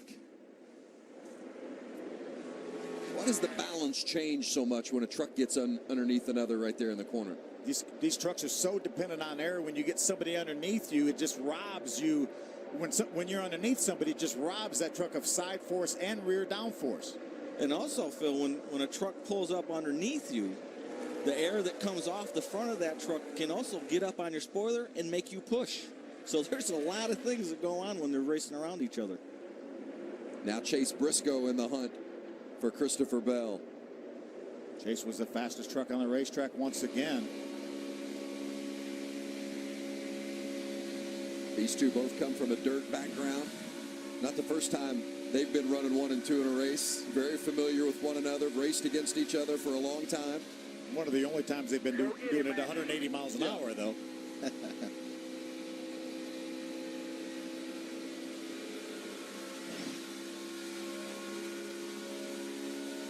So much has been expected of Christopher Bell. Came up through the same pipeline as Kyle Larson. Larson set the bar high. There's no question about it. Out of the Keith Kunz team and USAC, Larson came up, made his way, and Bell was one of those that followed the same path. And automatically people expect Bell to be just as good when he steps up into the NASCAR circuit. That's a tough act to follow. Sure is. John Hunter Nemechek in a good battle with Johnny Sauter. That is a battle for the third spot. Kaz Grala has closed in on these two trucks battling for third. Johnny's truck's really going away right now. This didn't make the right adjustments, or maybe Joe Sherry went a little too far. Great look from Matt Crafton in that 6th spot. That's Kaz Grala up ahead of him. Well, John Hunter doesn't give those guys a whole lot of room there when they get down into turn 1. Kaz look to the inside. John Hunter pinching those guys down. He's got to be careful, because when you do that, you take a chance of wrecking yourself. How about Johnny Sauter? Matt Crafton making the move on the outside. That grip is there on that second lane in 3 and 4, Todd, like you were talking about. Absolutely. And this is for the lead. Briscoe was pressuring Bell. Bell was able to hold him off. Chase is doing a great job. You watch him every lap, and he's trying to figure out how to set Christopher up. The 18 of Noah Gregson, our pole winner on pit road. What's going on with the 18, Hermie? This came down pit road. He had a vibration in the 18. They could not diagnose what tire it was on, so they came down unscheduled green flag pit stop for the 18. They got some ground to make up, had a really solid run going. Well, they got a lot of ground to make up now, Hermie, because as he pitted from 8th, too fast entering. So penalty to go along with that unscheduled stop. Tough break for Noah Gregson. Outstanding run for that young man after sitting on the pole this afternoon. Back to the lead with Bell holding off Chase Briscoe. 60 to go.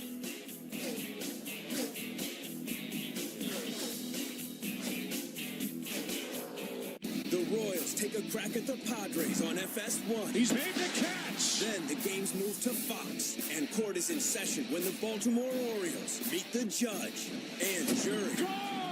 Kenny O's Beat the Rap, Major League Baseball, Saturday at 4 Eastern on FS1. Then at 7 Eastern on Fox. What goes around comes around. And as a sport that races in laps, we know that a clean race pays off in the finish. It's why NASCAR commits to green programs and biofuel, like Sunoco Green E15, so we can offset our carbon emissions. We're not going to stop making a difference, and neither should you. Learn how you can help by visiting NASCAR.com/green today. I miss you, babe. I wish you were here. I miss home.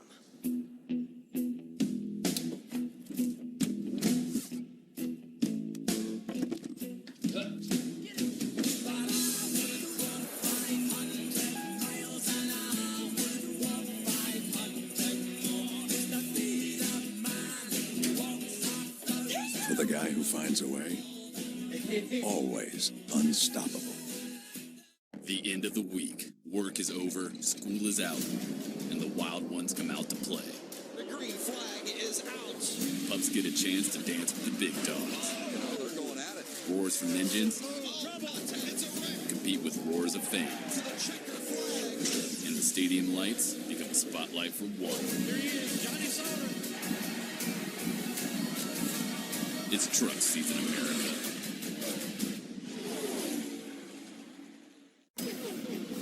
The Tricky Triangle didn't earn its nickname for no reason. It's more than tricky. It's a pain in the... You're good in turns 1 and 2, bad in 3. Later on, you're good in 3, bad in 1 and 2. Some love it, some hate it. Me, I'll conquer it. The Monster Energy Series from Pocono. Coverage begins Sunday at 1:30 Eastern on FS1. Less than 60 to go at Texas, the NASCAR Camping World Truck Series. A great battle for the lead between Christopher Bell in that 4 truck and Chase Briscoe in the 29. 1, 2, 3, Bell, Briscoe, and Sauter. Toyota, Ford, and Chevy. The manufacturers all represented. It's playing out just like we talked about how important track position is, clean air is. Sauter's really dropped back, though, after being right there in the front and in the mix. Over almost a second and a half now behind the leader. There he is, extreme right side of your screen there. This has been really fun to watch. Chase Briscoe is trying everything. He has got a faster truck than Christopher, but he just can't get around him. But give him credit, he's trying everything in the book to get there. It's not unprecedented for a rookie to win here at Texas. It's happened 7 times at this racetrack. This would be Briscoe's first career win if he could possibly get past Bell and hold on for the victory. And it would be a nice bounce back for this team. This team was hit pretty heavily with a penalty during the week after having a tire come off their truck last week at Dover. Crew chief suspended for 4 races along with a couple of crew members as well. Buddy Cisco stepped in as the crew chief for Mike Hillman Jr. this week. Yeah, but those guys really are on the same page, constant contact. So obviously, Junior set that truck up at the shop, and Buddy Cisco's done a great job with it. Hermie, what's going on with Noah Gregson?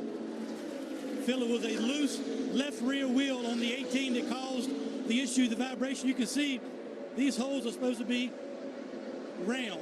You can see right here, wild out right here, an issue right here as well. They could not diagnose exactly which wheel it was, so they came down pit road, put 4 tires on, and then compounded that mistake with a speeding penalty. Yeah, Hermie, but at least Noah Gregson realized that he had a loose wheel, came to pit road instead of trying to ride it out. So that was a great heads-up move by that 18-year-old, and he may have made the decision at the last moment, and that may have been why he sped on pit road, but he's got a lot of catch-up to do now. He's being shown 2 laps down. Tell you what, Ben Rhodes having another nice run again tonight. They have brought a competitive truck to the track every week. Crew chief Eddie Traconis, Rhodes doing a good job behind the wheel as you see Ryan Truex going past the 88 of Matt Crafton. Another driver and team we keep talking about each and every week. Ryan Truex with his Scott Zipadelli-led team. Impressive every single week. What's impressive here tonight is they weren't happy with their truck at the end of practice. It drove good.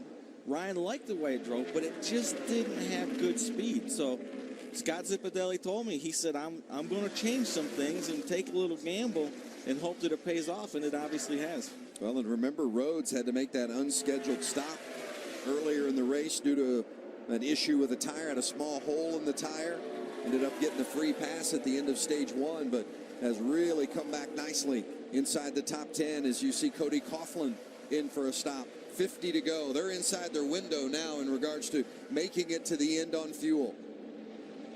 Yeah, I think these guys, because there's really no advantage in speed in those tires, so I don't see these guys pitting any earlier than they need to. I don't see him short pitting as Ben Rhodes tries to keep Kaz Growler behind him as he tries to work to the inside of Matt Crafton. As Phil mentioned earlier, the fuel window somewhere between 50 and 55 laps. So at this point, when you stop, you're stopping for the last time. Scheduled. Yes, absolutely. Last scheduled stop. I think we looked to see these trucks come in somewhere around lap 133, 135, something like that. So give about 30 from the end, or with 49 to go as Stuart Friesen is in the wall. Boy, they were already in the backup truck after some contact in practice. Tough break for Friesen. And a tough break for Cody Coughlin that came to pit road. He was running in the 12th spot. Stuart Friesen was running 18th. Cody right now is being shown 2 laps down, and there are no trucks being shown 1 lap down, so he might get one of those laps back. And I think if everybody else comes to pit road, he might possibly get the wave around as well. Heavy damage to that Chevrolet Silverado for Stuart Friesen. Here's what happened. Yeah, it looks like a right front tire or something broke in the right front suspension, the way that truck turned dead right as he was over there in turn 4. Along for the ride, nothing he could do about it. Here's a young man that's trying to get some experience, gaining experience. Pit road is still closed for 1 more lap.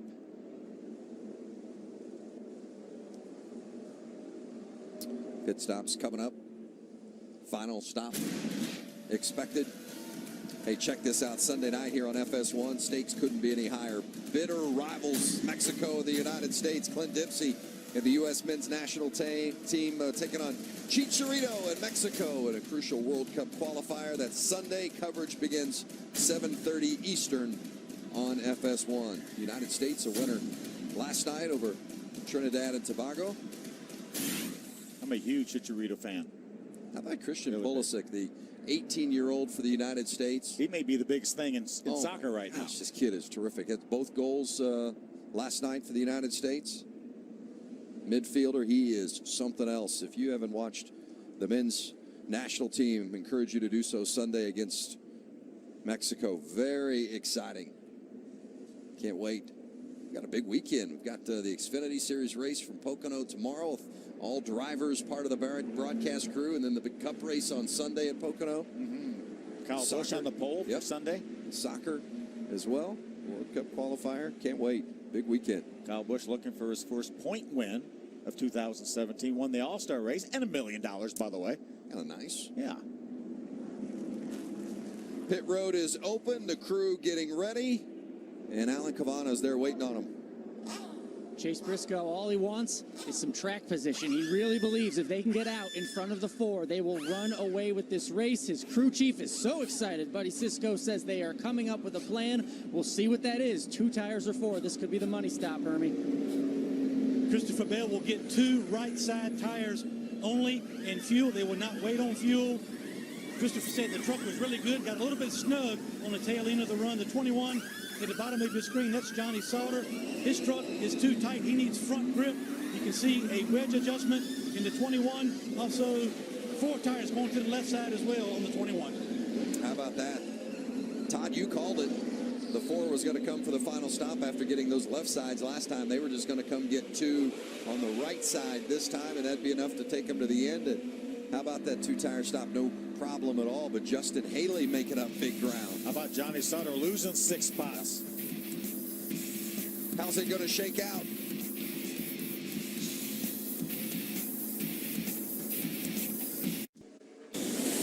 Sunday on FS1, it's Monster Energy Cup Series racing from the track everyone loves to call the Tricky Triangle. Monster Energy Cup Series racing from Pocono.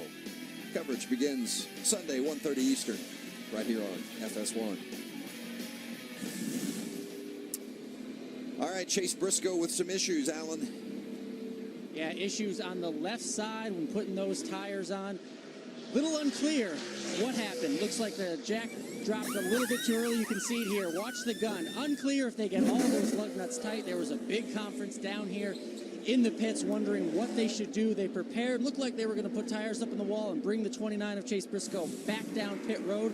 They have decided they are not going to do that. They know they have a fast truck. See what happens with that left rear tire. Vince? Boy, it just looks like from a body language perspective that left rear changer did not feel like he got all those lugs tight. He definitely didn't get that last one, and I'm not going to lay this one on the Jackman. He missed the lug nut. If you watch it close, the gun goes in, he hits the middle of the stud. He doesn't get the nut, and that's what the issue was. So would you have come back? I would have came back. I would have not taken that chance. He's going to be, unfortunately, he's going to be in line for some sort of a penalty after the race with one loose lug nut. 43 laps to go at Texas, and Christopher Bell on that restart jumps back to the front, and Briscoe in second. We've seen Chase Briscoe chasing Christopher Bell for much of the evening. Remember, the 29 took 4 tires, the 4 took 2, but we haven't really seen that be a big difference maker so far here tonight. Look at this wad back here led by Kaz Gralla in the 33. Remember that 27 right there in front of Matt Crafton's been really, really fast. Overcame an unscheduled pit stop to get back on the lead lap. He's going to go up through the middle now. Here comes Crafton. Or excuse me, the 98 of Infinger, I should say, bringing them up in that first yellow truck, the second bright yellow one. Now we look on board with Matt Crafton. Matt seems to be struggling on these restarts. The truck just does not go. I don't know. Maybe Junior Joyner's got the air pressures too low or too high, one or the other, but it just doesn't want to go on these restarts. Maybe on the splitter a little bit, maybe the front end a little bit low till the air pressures build up. And a call out to Austin Wayne Self there. We saw just in front of Matt Crafton, who's from the state of Texas. It's big for him to have a good run tonight in Self, approaching the top 10, currently in that 12th spot. As you look back at Crafton again, seems like once those pressures come up in that 88 truck, he has the speed, but it takes him a couple of laps to get there. And he's too far behind by the time that happens. He was racing there with Travis Quapple, giving that 66 truck a good ride, running up in the top 15. Rhodes cuts in front of Peters. Oh, Timothy, hang on. Chased it up the track. Self, Crafton, and Quapple all go by. I think Austin Wayne might have been right up on the back bummer of Timothy. Got him loose. Guys, let's get back to that 29. We saw that they did not get all 5 lug nuts on. One loose lug nut would result in a fine. It would not be an encumbered finish. It would be a $2,500 fine. And so I think it's a great call by Buddy Cisco to leave that truck out, try to go for this win, and then shoot, I'll pay the $2,500. Heck yeah. And once again, I think you're not you paying the $2,500. You're not saying that you would pay the $2,500 for that. No, I would. I guess is what I'm saying. If I was Buddy Cisco. Yeah. But maybe you were saying, Phil, just out of the kindness of your heart. And I was going to say that would be breaking news. Yes. No. Yeah. I'm kind, but fake news. Yeah. Yeah. We get the point, though. The win much more valuable than the $2,500 fine. Absolutely. I'll tell you what, guys. If he gets by this 4 truck, he's going to take off. He has got a faster truck for sure. Yeah, but if troubles into the wall, into the outside wall. Myatt Snyder, turn 2, was running inside the top 10 at the time. Doesn't look like there's a great deal of contact with the outside wall.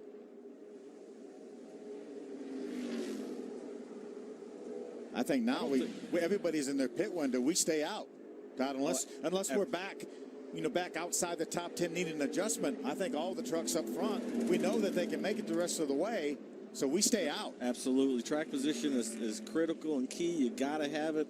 If you have it, you don't want to give it up for sure. Debris on the track. Trying to figure out what that I think that's some part of the safer barrier. Yeah. That's what I thought too. It certainly looked like it. We'll get a better look at it on the replay as to very little damage to the 51 Linguini hot sauce. Oh, where the logo is here on the wall, that contact took off just part of that styrofoam logo. Yeah, part of that logo. Yep, that's exactly what it is. Right there. It's missing. Right about there. Mm-hmm. Turn 2 has been a handful tonight. That's a shame. Mike was doing a great job. But it's still on the lead lap, and again, very little damage it looked like to that truck. So Bono Mannion can bring him here, tune him up a little bit. See, just got a little bit wide. He was racing with Ben Rhodes. Oh, I think he had, barely any contact. Barely. This looks like the spoiler just grabbed that styrofoam, maybe kissed the wall with that right rear corner. Maya did a nice job not letting that truck get any more damage than it did. And watch Travis Quapple, Timothy Peters go by on the outside. Problem, Phil, if that quarter panel did get the wall, let's get a good close look here. It did a little bit. Now if that gets pushed over, if that rear panel gets pushed to the left, he's going to lose side force on that truck, and we know how important side force is. Boy, it could have been a lot worse. It could have been way worse. I think he's going to be okay. So a break for Snyder, as we mentioned, was running inside the top 10 at the time of that contact. Cody Coughlin, the 13 truck, will get the free pass. He's rebounded from being 2 laps down with that unscheduled pit stop under green. So good job by him. That will give us 15 trucks on the lead lap, including Mike Snyder in this 51. Yeah, we talked to Terry Cook, his spotter, Cody Coughlin's spotter, earlier today, and he said they thought they had a good truck. They had good speed. They really found something in that last practice last night. They struggled a little bit early on, but got going on that last practice and felt pretty confident of a decent run tonight. Well, we just saw Mike Snyder make a little bit of wall contact there. Let's take a closer look at the action on track with the Liberty Mutual spotter coverage.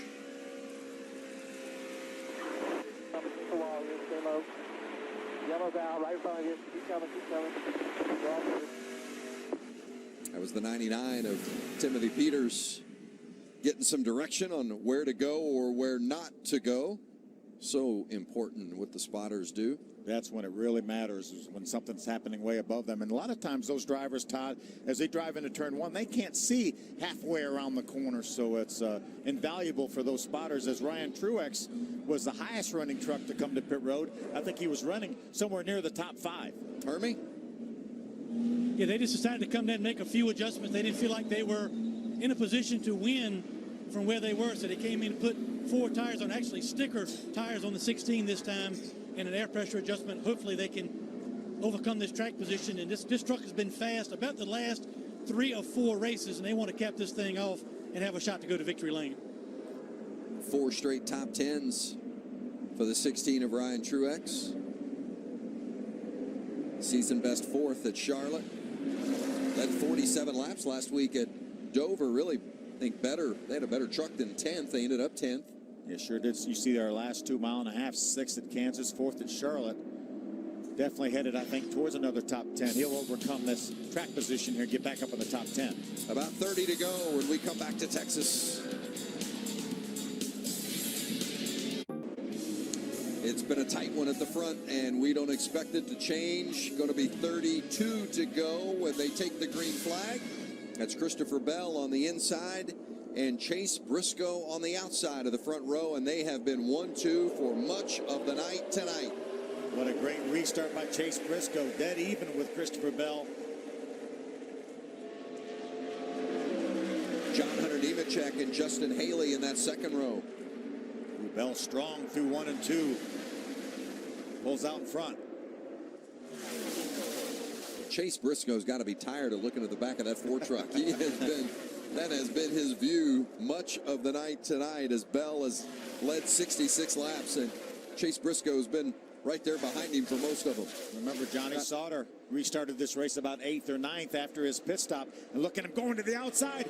Well, 3 wide work down there. Don't do it. Don't do it. He's not going to do it, Todd. He heard you. I was worried about John Hunter being on the outside, and Johnny goes 3 wide. Look how much momentum Johnny lost, though. It allows Grant Enfinger and Ben Rhodes to get up there. On board with Timothy Peters. Look, Austin Wayne Self way high up there on exit of 4. It is go time with 30 to go. No time to mess around now. That's a gaggle right there from about 7th. Oh, trouble into the 11th. wall. John and that's Hunter. the 8 of John Hunter Nemechek. Was running 4th. Heavy damage to the right side. Tough He's break got for John fluid Hunter. coming out. Oh, contact. Yeah, Haley Justin looked like Haley. he just either lost the front end or got a little bit loose and had to chase it up the hill. Made contact with that left rear corner, John Hunter. John Hunter had absolutely nothing he could do about it. We talk about he got loose, Todd, but we talk about how John Hunter really pinches those guys down. You say he had nothing to do with it, but I'm sorry, but he should have gave him more room. You cannot run that tight down on somebody. But he's trying to go through on that second groove, and we know if you get up any higher than what he was going to lose time. So he tried to keep it down, and when you do, you suck that guy around, and this is what happens. Yeah, that's what we talk about. You lose that side force, you lose that rear down force when someone's that close to you. And again, Todd, as you mentioned, he's trying to stay as low as he can because there's really no grip, just above the second lane up there. But unfortunately, he's going to get the worst of it. Well, Hermie, we saw that 16 of Ryan Truex come to pit road. What are they talking about with that machine? Well, Vince, I walked down to the pit and I spoke to Mike Gricci, who works on this truck along with Scott Zippadelli, and asked him why would they give up that track position. And Mike Gricci told me, he said, listen, when we put 2 tires on our truck last time, it was just too tight. We were not going to win the race the way we were. So they came down, put these 4 tires on, made some adjustments, and he drove back up to 7th in that short stint of green flag racing. So you guys need to watch this 16 truck. He may be a factor before this thing is over. I like it. I mean, if you don't have a chance to win with what you got, come put something different on. I mean, he might have been able to stay 5th or 6th or something like that, but I love that he came in and said, hey, let's go for it here. John Hunter, Nemechek's dad, Joe, frustrated with the misfortune of putting that one up into the wall and the heavy damage. Bronco equipment on the truck for the first time, a Texas company on the truck for the first time this weekend, and I know they were hoping to give him a ride to the finish. 2 weeks in a row to bring home a wrecked race truck. That's hard to go. Our race summary with less than 30 laps remaining. Christopher Bell at 14, still on the lead lap. Oh, it's been a good competitive race back through the field. I mean, we've seen some good battles for the lead, for second place. I mean, right on back through. I mean, they are side by side, and nothing has come easy for any of these guys tonight. Yeah, Johnny Sauter has worked his way back up to the 3rd spot, but meanwhile, Chase Briscoe still riding behind that 4 Christopher Bell, Alan. Yeah, Vince hit the nail on the head. Chase Briscoe came on the radio and said he's going to have nightmares of the sponsor on that car, JBL. I'm sure it'll all be better if we can get past and get that victory. Great back and forth between Buddy Cisco, who you see there, and the driver, Chase Briscoe. Buddy reminding him it looks like a Saturday night shootout at a dirt track, and Chase agreeing, saying he thinks he can beat Christopher Bell. Says Bell is mirror driving, and if you don't know what that is at home, that means you are looking backwards instead of forwards. Chase Briscoe certainly looking forward at first place. Yeah, Chase is going to have to think about Johnny Sauter too, though. Yeah. Johnny's another player back in this sport. Remember Sauter, a 3-time winner here. Yeah, if you get concentrating too much on one guy and forget about the other, that might cost you the spot that ends up costing you the race. Well, Chase is worried, is talking about him mirror driving. I think more than mirror driving, he's just trying to break the draft every chance he gets. So, Chase is just going to have to figure it out. And he's doing a great job. He's tried inside, outside, letting up early, getting in the throttle quick, staying right up on him. He's trying everything he knows and gaining a lot of experience doing it. It's 10 o'clock in the East, and if you've tuned into FS1 looking for an HRA qualifying from Englishtown, stay with us. Not only do we have an exciting finish coming your way here with just 27 to go, but NHRA qualifying will follow us immediately. Bell and Briscoe. And how about Justin Haley? Shout out to Justin, and that 24 truck's done a nice job tonight, running up there inside the top 5. Going to restart on the second row with Johnny Sauter. I think this is too close to call here.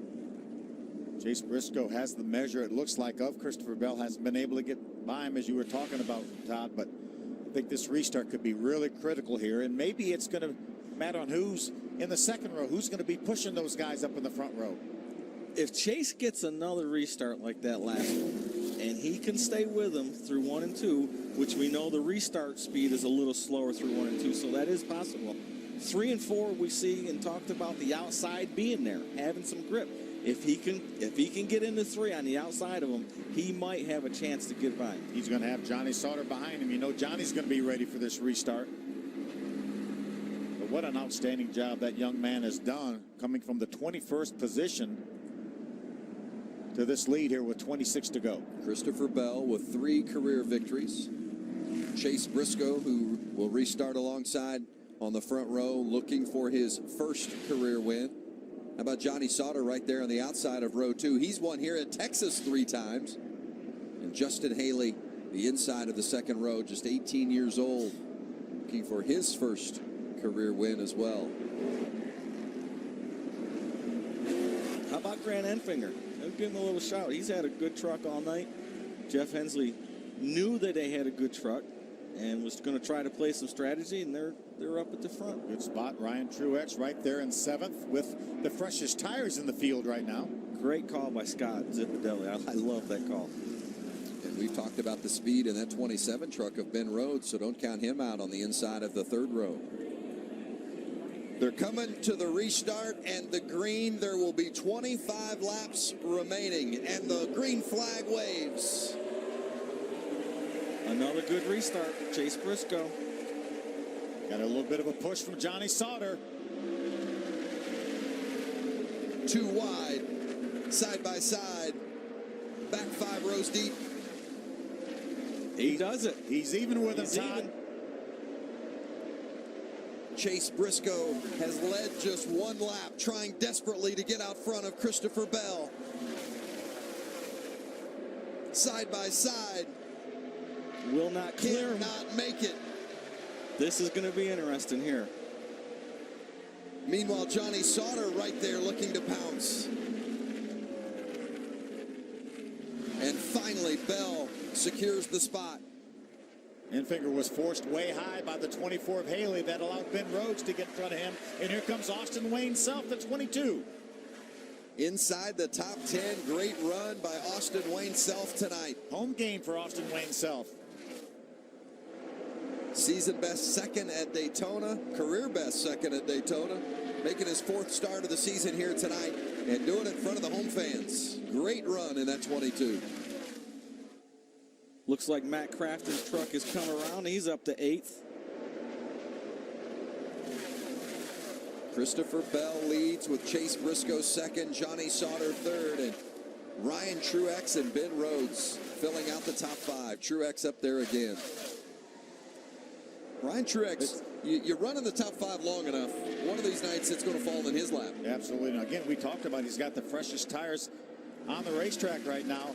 Tires don't mean quite as much here as they do some other places, as we see a good battle between the 33 of Cass Growler and the 24 of his teammate, Justin Haley. That's a battle for 9th. By the way, the 8 driver, John Hunter Nemechek, checked and released from the care center.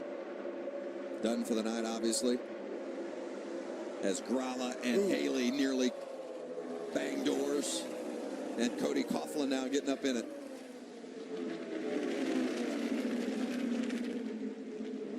Cody doing a nice job of giving Cash just enough room, but yet staying down edge. How about Ryan Truex going for 3rd? Completes the pass on Johnny Sauter.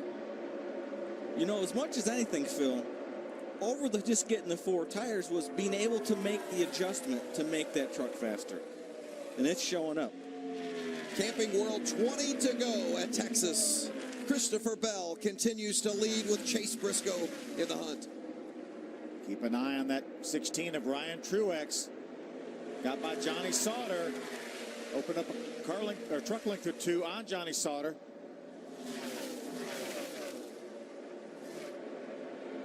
Third, 4th, and 5th right there. Truex, Sauter, and Ben Rhodes. While they battle one another, they're also keeping an eye on the 2 in front of them. And that's what it looks like out Chase Briscoe's front windshield. Ooh, Ben Rhodes way wide. Saw that happen earlier tonight as well.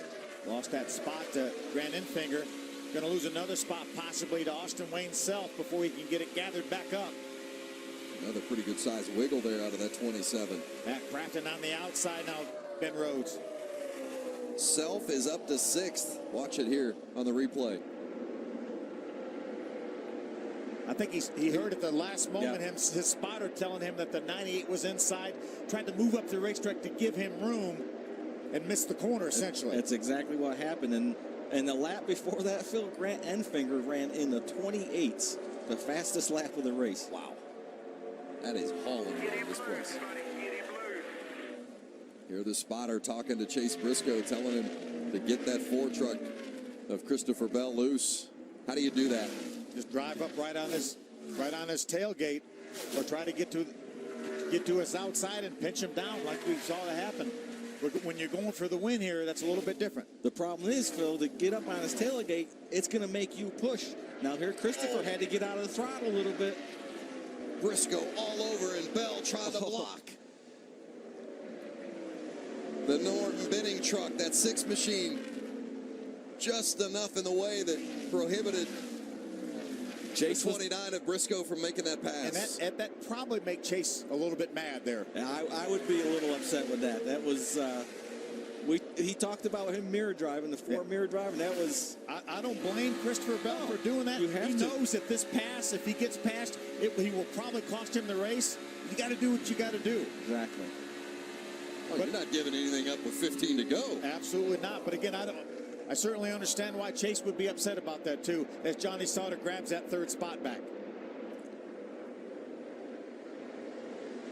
Grant Enfinger now trying to get top 5s 2 weeks in a row. And as Crafton makes it pretty wide. Matt Crafton will not quit. He hasn't had the best truck tonight, but man, when it seemed like when the tire pressures come up on that 88, he's as fast as any. I'll tell you what, that pass, that was a veteran right there, knowing what to do. Saw those guys too wide off the corner, knew they were going to be slow. He backed the corner up, beat them to the throttle, and passed them both. Chase really used that lap truck that stalled out Christopher Bell's momentum. Oh, trouble for Cody Coughlin. Looks like an engine's letting go. Coughlin quickly gets it down off the racing surface. He was running 11th at the time, and that brings out the caution fluid on the track. Yeah, you just can't take a chance. I mean, maybe that's on the exhaust pipe. Looks like now it's coming out of the exhaust pipes, but NASCAR has to err on the side of caution here to make sure there's no fluid on the racetrack for these competitors. And with just 13 laps to go, and this could be a lengthy cleanup, that shortens up that run to the finish. Yeah, there's going to be fluid. That thing came out the bottom right there. We got a little oil fire. No, still running. Yeah. Clutch. Looks like a clutch fire to me. Yeah, tough break for Cody Coughlin. Worked his way back up on the lead lap. Trying to get his first top 10 of his career. Very unusual to see that right there. Maybe the rear main seal came out or something. I don't see a bunch of fluid underneath or behind the truck. You see they're getting him out of the vehicle quickly as that fire continued to burn underneath. Saw the crew waving for the fire crew to come over.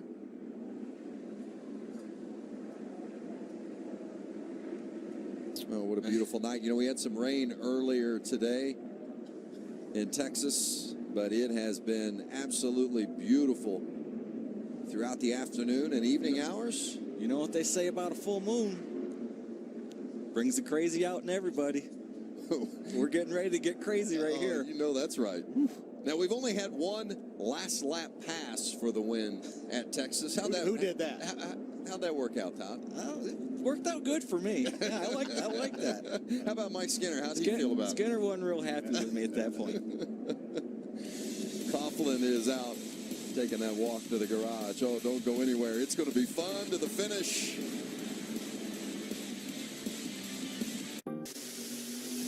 Brittany Best Brown in top fuel. Hagen forces the issue with Funny Car, and Erica ends a long winless streak. Those were the headlines from an explosive epic. This weekend, the NHRA is in Englishtown, New Jersey, with the second of 4 straight at the Summer Nationals. And qualifying is next, right here on FS1.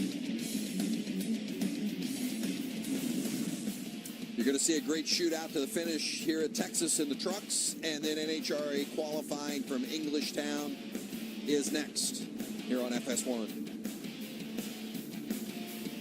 Well, it's going to come down to A shootout we anticipate between the 4 of Christopher Bell and the 29 of Chase Briscoe, and some others are going to be involved. We know that as well, as some of the others dip in for last-minute adjustment or maybe hoping the tires could make a difference for him to get a stronger finish. Yeah, there's Ben Rhodes right there. We know he has a fast truck. He worked his way up in the top 5. Looks like he lost a little bit later. Hermie? 33 of Kaz Grala, similar situation with the 16, just too tight, could not make the move. He gave up the 10th position to come down pit road, 4 tires, fuel, and he took some wedge out of the left rear of the 33. So those adjustments aren't necessarily going to get you in position to win the race because tires just aren't making that big of a difference. But it could get you in better position, especially if your truck, as Hermie said, is just too tight and not handling, get you in a better position to finish higher up the rank. Yeah, without a doubt. But we really don't know exactly what's going to happen here. We could have a battle for the lead, those guys to get together, and it could take a bunch of trucks because they're all going to be bunched up here. We're going to restart inside of 10 to go. Well, Chase Briscoe in that 29 truck, he's had his share of issues tonight or this season. Maybe tonight's going to be the night it all goes his way. Yeah, that's lap number 2 at Daytona. Ends up with a top 5 finish. You see there's a lug nut coming off. It actually knocked the valve stem off that left rear tire at Atlanta, cut a tire down. Spun at Martinsville, contact with the 17. Then at Kansas, into the wall. Running up in the top 5. At Dover last week, the tire didn't get put on before the truck was released and back out on track. Tire comes off, and that led to a 4-race suspension for the crew chief and a couple of crew members. All right, Alan, how about Buddy Cisco and the job he's done as a fill-in crew chief on that 29? And I assure you, no one is having more fun right now than Buddy Cisco talking to your driver. You just said there's no one else you'd rather have behind the seat right now. What's he doing right? Everything.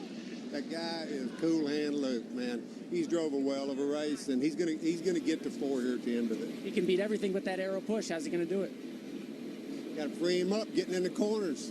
We'll take that left rear air away from him. We can make the pass. They're confident down here. I told him I'd spin my grandmama out to win one of these races, but he won't do that, but I would. Good luck to you guys. Well, thank goodness Buddy's grandma's not in that 4 truck. He said, I would.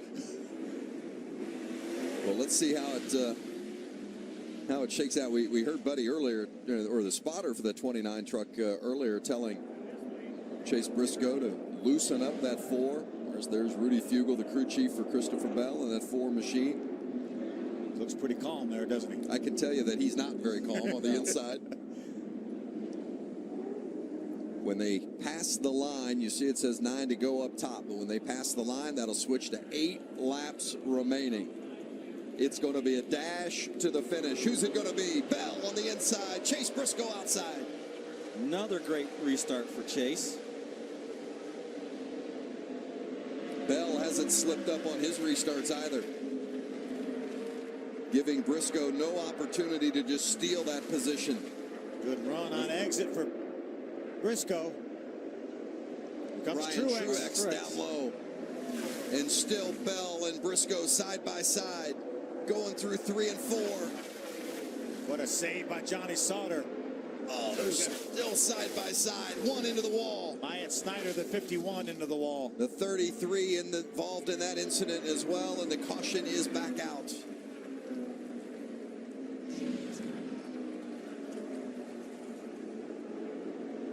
So the key is now who crossed that line in the lead. It looked like maybe Chase Briscoe was in front as they were side by side when that caution came out. They actually will go to the most recent loop. Timing loop. Yep. Yeah, because it may not be the start-finish line. It may be a different route, different scoring loop.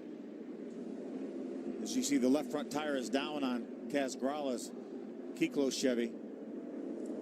I think that it's going to be Briscoe because he was leading him all the way off of 4. They were digging side by side, but it's hard to tell who might have had that bumper advantage because it looked like it was going to be that close as you see Grala bringing it to pit lane. And that's why you never give up. You keep digging. How about coming to the line here and watch the lights on the fence come on, signifying that the caution is out. Who might be in front at that time? Boy, it's almost dead even right there. There's the, ooh. Oh, The 4 got him by a couple inches. I'm not sure. I'm thinking the 29. You're saying that it was the 29 of Briscoe. Now, a truck linked after the start-finish line, which obviously is a scoring loop, it might have been the 4 truck. But what a great job by Chase Briscoe. How about? That was his only chance.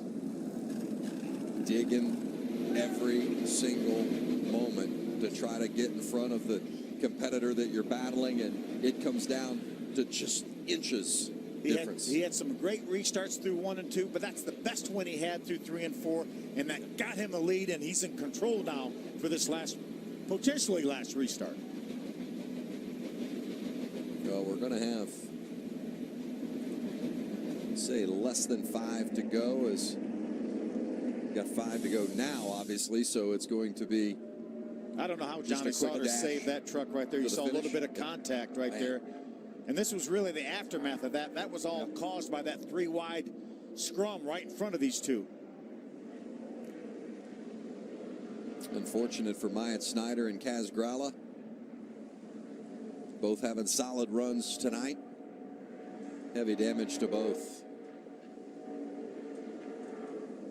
Looks like Gralla got up into the 27 of Rhodes.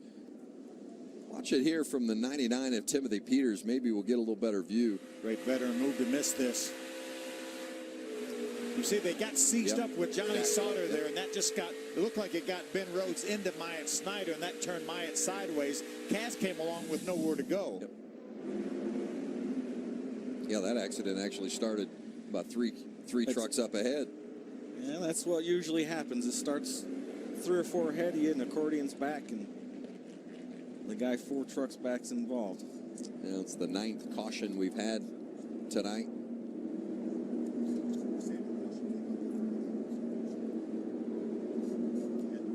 Now we've talked about Chase having probably a better truck than Christopher, so we'll see here if he can beat Christopher on this restart. He'll probably drive away. Guys, we're being told from NASCAR is that the last scoring loop was actually off of turn number 4. The caution came out just prior to them getting to the start-finish line, and that's why Chase Briscoe is in the lead here. We're going to see it right here.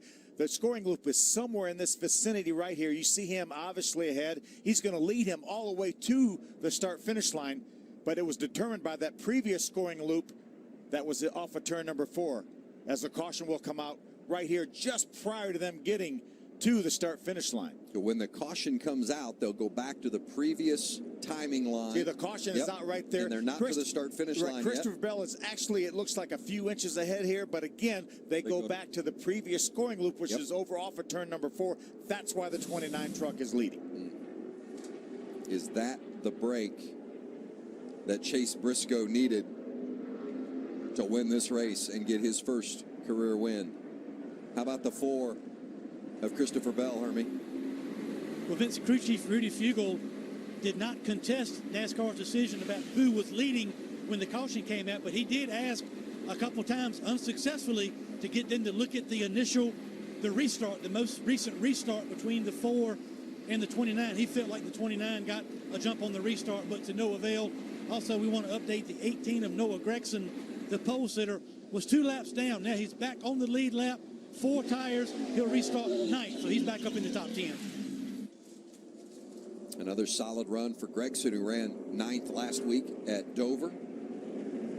Get to the finish and put another top 10 on the board just with the 18-year-old. Needs to continue to build in the proper direction. Okay, here's that last restart that Hermie mentioned that Rudy Fugle was contesting. The 4 truck is a control truck. You see him get on the throttle. Chase was almost a half a truck length behind. Rudy may be complaining that maybe he laid back too much to try to get some momentum, but it was obvious that the 4 truck of Christopher Bell went first. Watch, we'll see it right here. Boy, that was simultaneously. That was a clean restart. That was a great restart by Briscoe. He has not slipped up on the restart. He and Bell both have been rock solid on their restarts, and you can't afford a slip up right now either because the race depends on it. Obviously, Chase learned a lot last week because he had 2 restarts that he didn't do well on, and he he got it together this week. Keep an eye on that 16 of Brian Truex, too. He might, those guys be side by side through 1 and 2. He could get a run off of turn 2, getting into turn 3. Remember, a little fresher tires on that 16 truck of Brian Truex. This could decide the race. There will be 2 to go when they take the green. Chase Briscoe looking for his first career win on the inside of that 29 truck. Great restart. He may have them cleared by the time they get to turn 1. Bell not giving up, digging on the outside. Little side draft. He's going to pinch him down just like Chase was doing him. Side by side, Chase Briscoe and Christopher Bell. Maybe even touch there going into 3.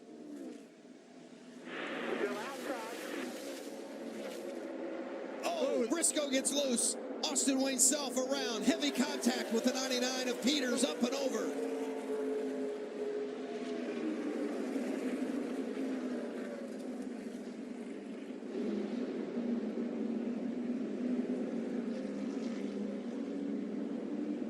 Austin Wayne Self in the 22, and that upside down 99 is Timothy Peters in that truck for the very first time this season.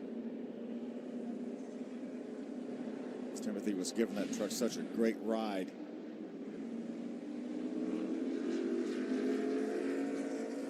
Yeah, looks like windows net's loose. See the fluid coming out of that truck. Fortunately, there were no abrupt hits for Timothy, so I'm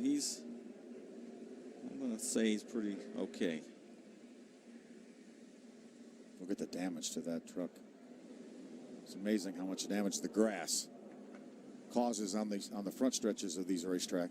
Well, he got sideways and it ripped the right front off, and that's what dug in. You see all the grass on the right front of the truck, and that's what got it flipping over. Immediately trying to contain the fluids as the crew members, or the safety crew members, go to work and communicating with Timothy Peters. Under red, they've stopped all the trucks over in turn 3. There's Austin Wayne Self being assisted to the ambulance. He'll be taken to the medical center. Austin Wayne had such a good run going as well. Been up in the top 10 here in the latter part of this race.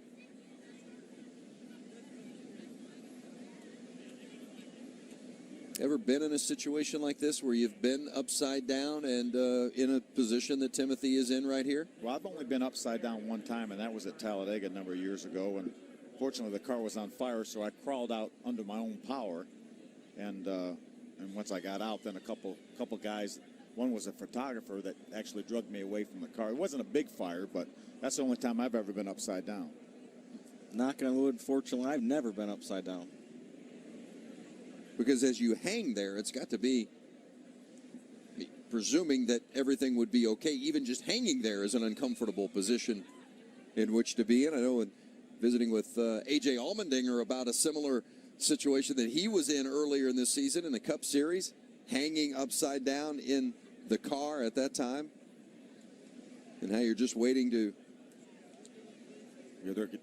be extracted from the vehicle. They're getting ready to turn that truck back over. You see them put some straps on it. They will pull that truck back over. They practice doing this. And again, the good sign that Timothy had released the window net, which alerts us to the fact that he's certainly aware of what's happening and what's going on, but because of the gravity, you couldn't really tell that the window net was down. It was actually hanging. So now they want to be very gentle about turning this truck back right side over.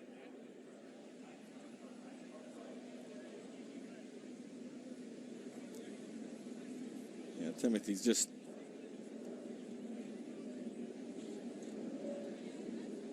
staying in the truck to get it turned over.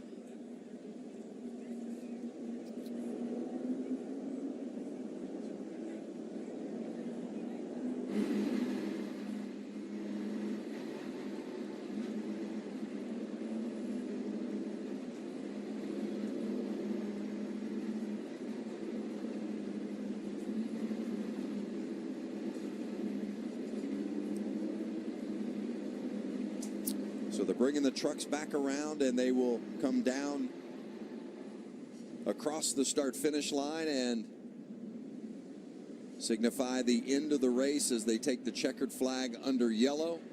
And Christopher Bell will win for the 4th time in his career.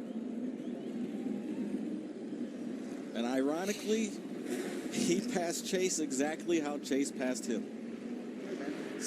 Side by side on the restart, but I know that's not the way Bell wanted to win it. No, that's for sure.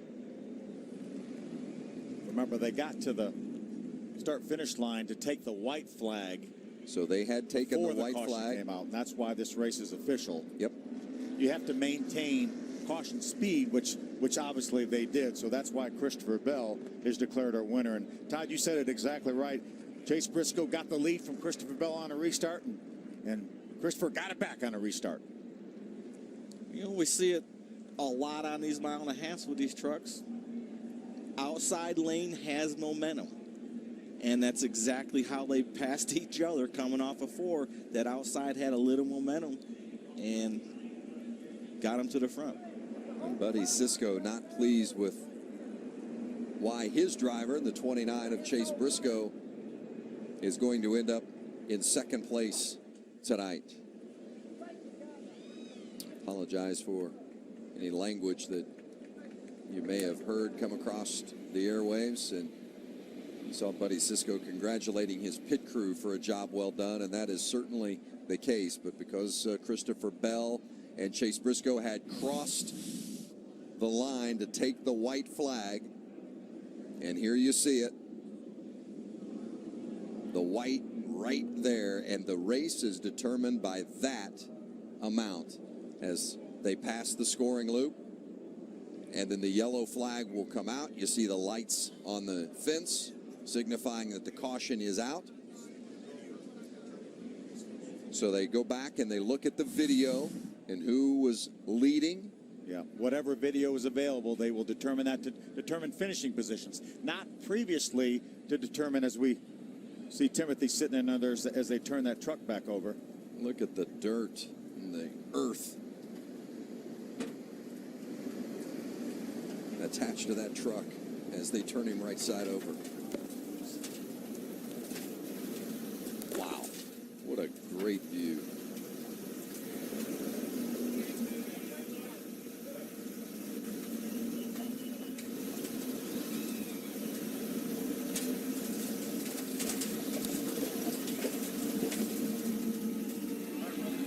That's a great view right there.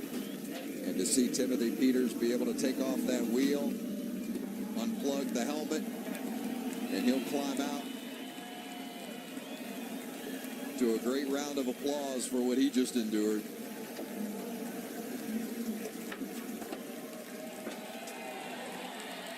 Much appreciated by the crowd.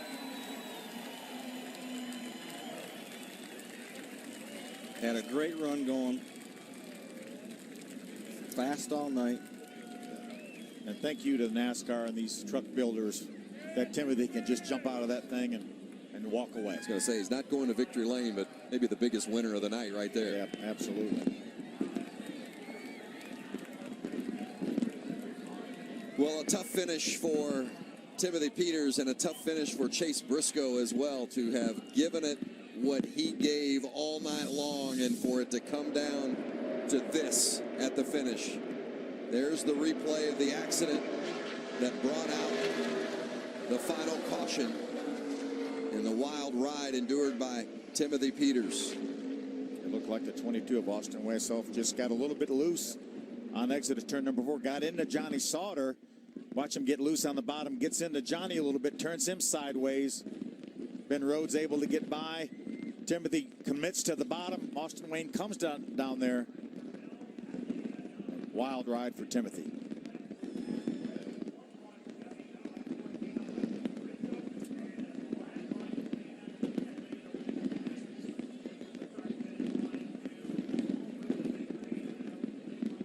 Well, Timothy just really didn't even have any choice but to go to the bottom, did he? No, that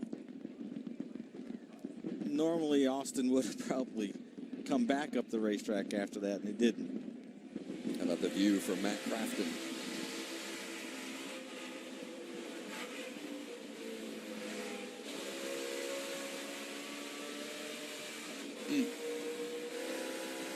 And this is Timothy Peters. Watch this ride.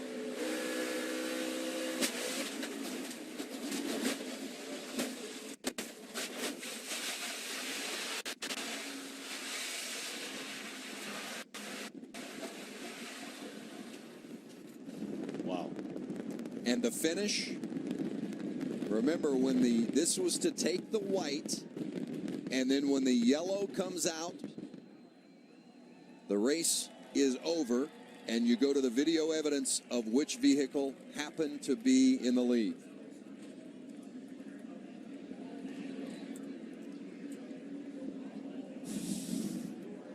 And Christopher Bell is in victory lane with Hermie Sadler. Hermie? What a wild night it's been for Christopher Bell here tonight at Texas. He starts 21st. He drives to the front, then withstands a tremendous effort from Chase Briscoe. What a day it's been for you guys. You start 21st, you drive to the front. Ultimately, the race came down to a series of restarts with you and Chase Briscoe. What an effort he put up, but what made the difference for you to snag this victory? Man, it's just all aero. First off, I want to make sure everyone's okay. It's kind of a sorrow victory here in victory lane. That was a pretty bad flip, and I've taken my fair share of flips, and it hurts a lot worse whenever it's in the grass like that one was. So I hope he's okay, man. That's the most important part. But second of all, we're in victory lane, so it's just a dream come true to be able to win here in Texas, my hometown. All of the Tundras are built right here in Texas, so it's a huge win for us, everybody at Toyota and Toyota Racing Development. Man, our JBL Tundra was super, super good. Austin Wayne Self walked away. Timothy Peters also walked away from that accident, so that's good news. Last week at Dover, you had your first adversity of this season. What does this say about you and your team, how you're able to come back from that and get a victory? Well, it's huge. We've been so fast throughout the entire year. All of our partners have done such a great job bringing really fast cars, our routing manufacturing chassis, and everyone at Joe Gibbs Racing Engines. They just work so hard to bring really fast Tundras to the racetrack, and I'm the lucky one that gets to drive them. That's Christopher Bell. He goes from 21st to 1st here at Texas. And he mentioned his hometown. He's from Norman, Oklahoma. Certainly his home track, the closest of the track. The white flag waves. Obviously, the Ford truck of Christopher Bell is ahead right now. And then you got to wait until you see the caution light come on. The 29 is gaining momentum. Looks like right now they're dead even. Looks like the rear bumper of the 29 truck is ahead of the Ford truck when we see the caution lights. Now, maybe there's a delay when the caution lights, but when they flip the switch in the tower to turn on the caution, that's the moment that race would end. Now, we have to be told from NASCAR if there was a delay, because to me, looking at the rear bumpers of those two trucks, it looks to me like the 29 truck is a few inches ahead of the 4. And in these situations, we're told that NASCAR, by their system to determine the winners, they look at the video evidence that would indicate to them which driver happens to be in front. Now let's check in with Alan. And here with Chase Briscoe, we just watched the video together. There was confusion after the race. After watching that video, is anything more cleared up for you? It was close. I know that much. You know, it was a fun race. It was awesome racing with Christopher. Me and Bill are really good friends. We've literally known each other for the past 6-7 years and always racing. So it was fun to put on a show with him. I know that I enjoyed it. I hope the fans enjoyed it. But just overall, definitely wanted to get the win. Just tough way, but we're going to St. Louis next weekend and see if we can get the Cooper Standard Ford F-150 finally in victory lane. You still got to smile. How do you smile after that? Because you had it, man. I mean, I was sleeping on couches 2 years ago. Never even pictured I was going to have a ride. So just be full time with Brad Keselowski Racing and signed by Ford Development. It's just it's a blessing. So just thankful to be here and going to the next one. And just tell me about Buddy Cisco. There was no better cheerleader on your radio than him tonight. What was it like working with him? Yeah, obviously it's unfortunate that Hillman's not here, but Buddy did a heck of a job. He definitely likes to get you up on the wheel, and he's definitely cheerleading us along the way. But, I mean, I feel really comfortable and confident as can be going into these next 3 races without Hillman. And, if we can keep doing finishes like that, that's what we need to do. Harder to get any closer than that and not get the victory, Vince. I loved his attitude about it, though. 2 years ago, he was sleeping on a couch. You know, second place, even under these circumstances, in the big perspective of it all. It's pretty appropriate, I think, mindset for Chase Briscoe to carry. It really is. Kerry Shear and Briggs Cunningham gave him an opportunity to run the ARCA Series. He dominated that series with 6 wins in the championship. Brad Keselowski saw something in him, put him in this truck, and he's going to win a lot of races, I believe. Well, Johnny Sauter still leads in the point standings, but Christopher Bell with the 2 wins, well, certainly keeps Christopher most pleased. But remember, if you are the points champion at the end of the race, you get 15 playoff points moving forward, and that is huge. The racing continues tomorrow. The Xfinity Series on Fox, 12:30 Eastern. Remember, drivers, current Cup drivers in all the announced positions tomorrow at 12:30. Won't want to miss that. The Monster Energy Cup Series racing on Sunday from Pocono. Next week for us, we're at Gateway in St. Louis. Camping World Truck Series qualifying next Saturday night. The setup show, and we'll go racing next Saturday at 8:30 Eastern. NHRA qualifying from Englishtown is up next right here on FS1. Congratulations to Christopher Bell. Second win of the season for Bell.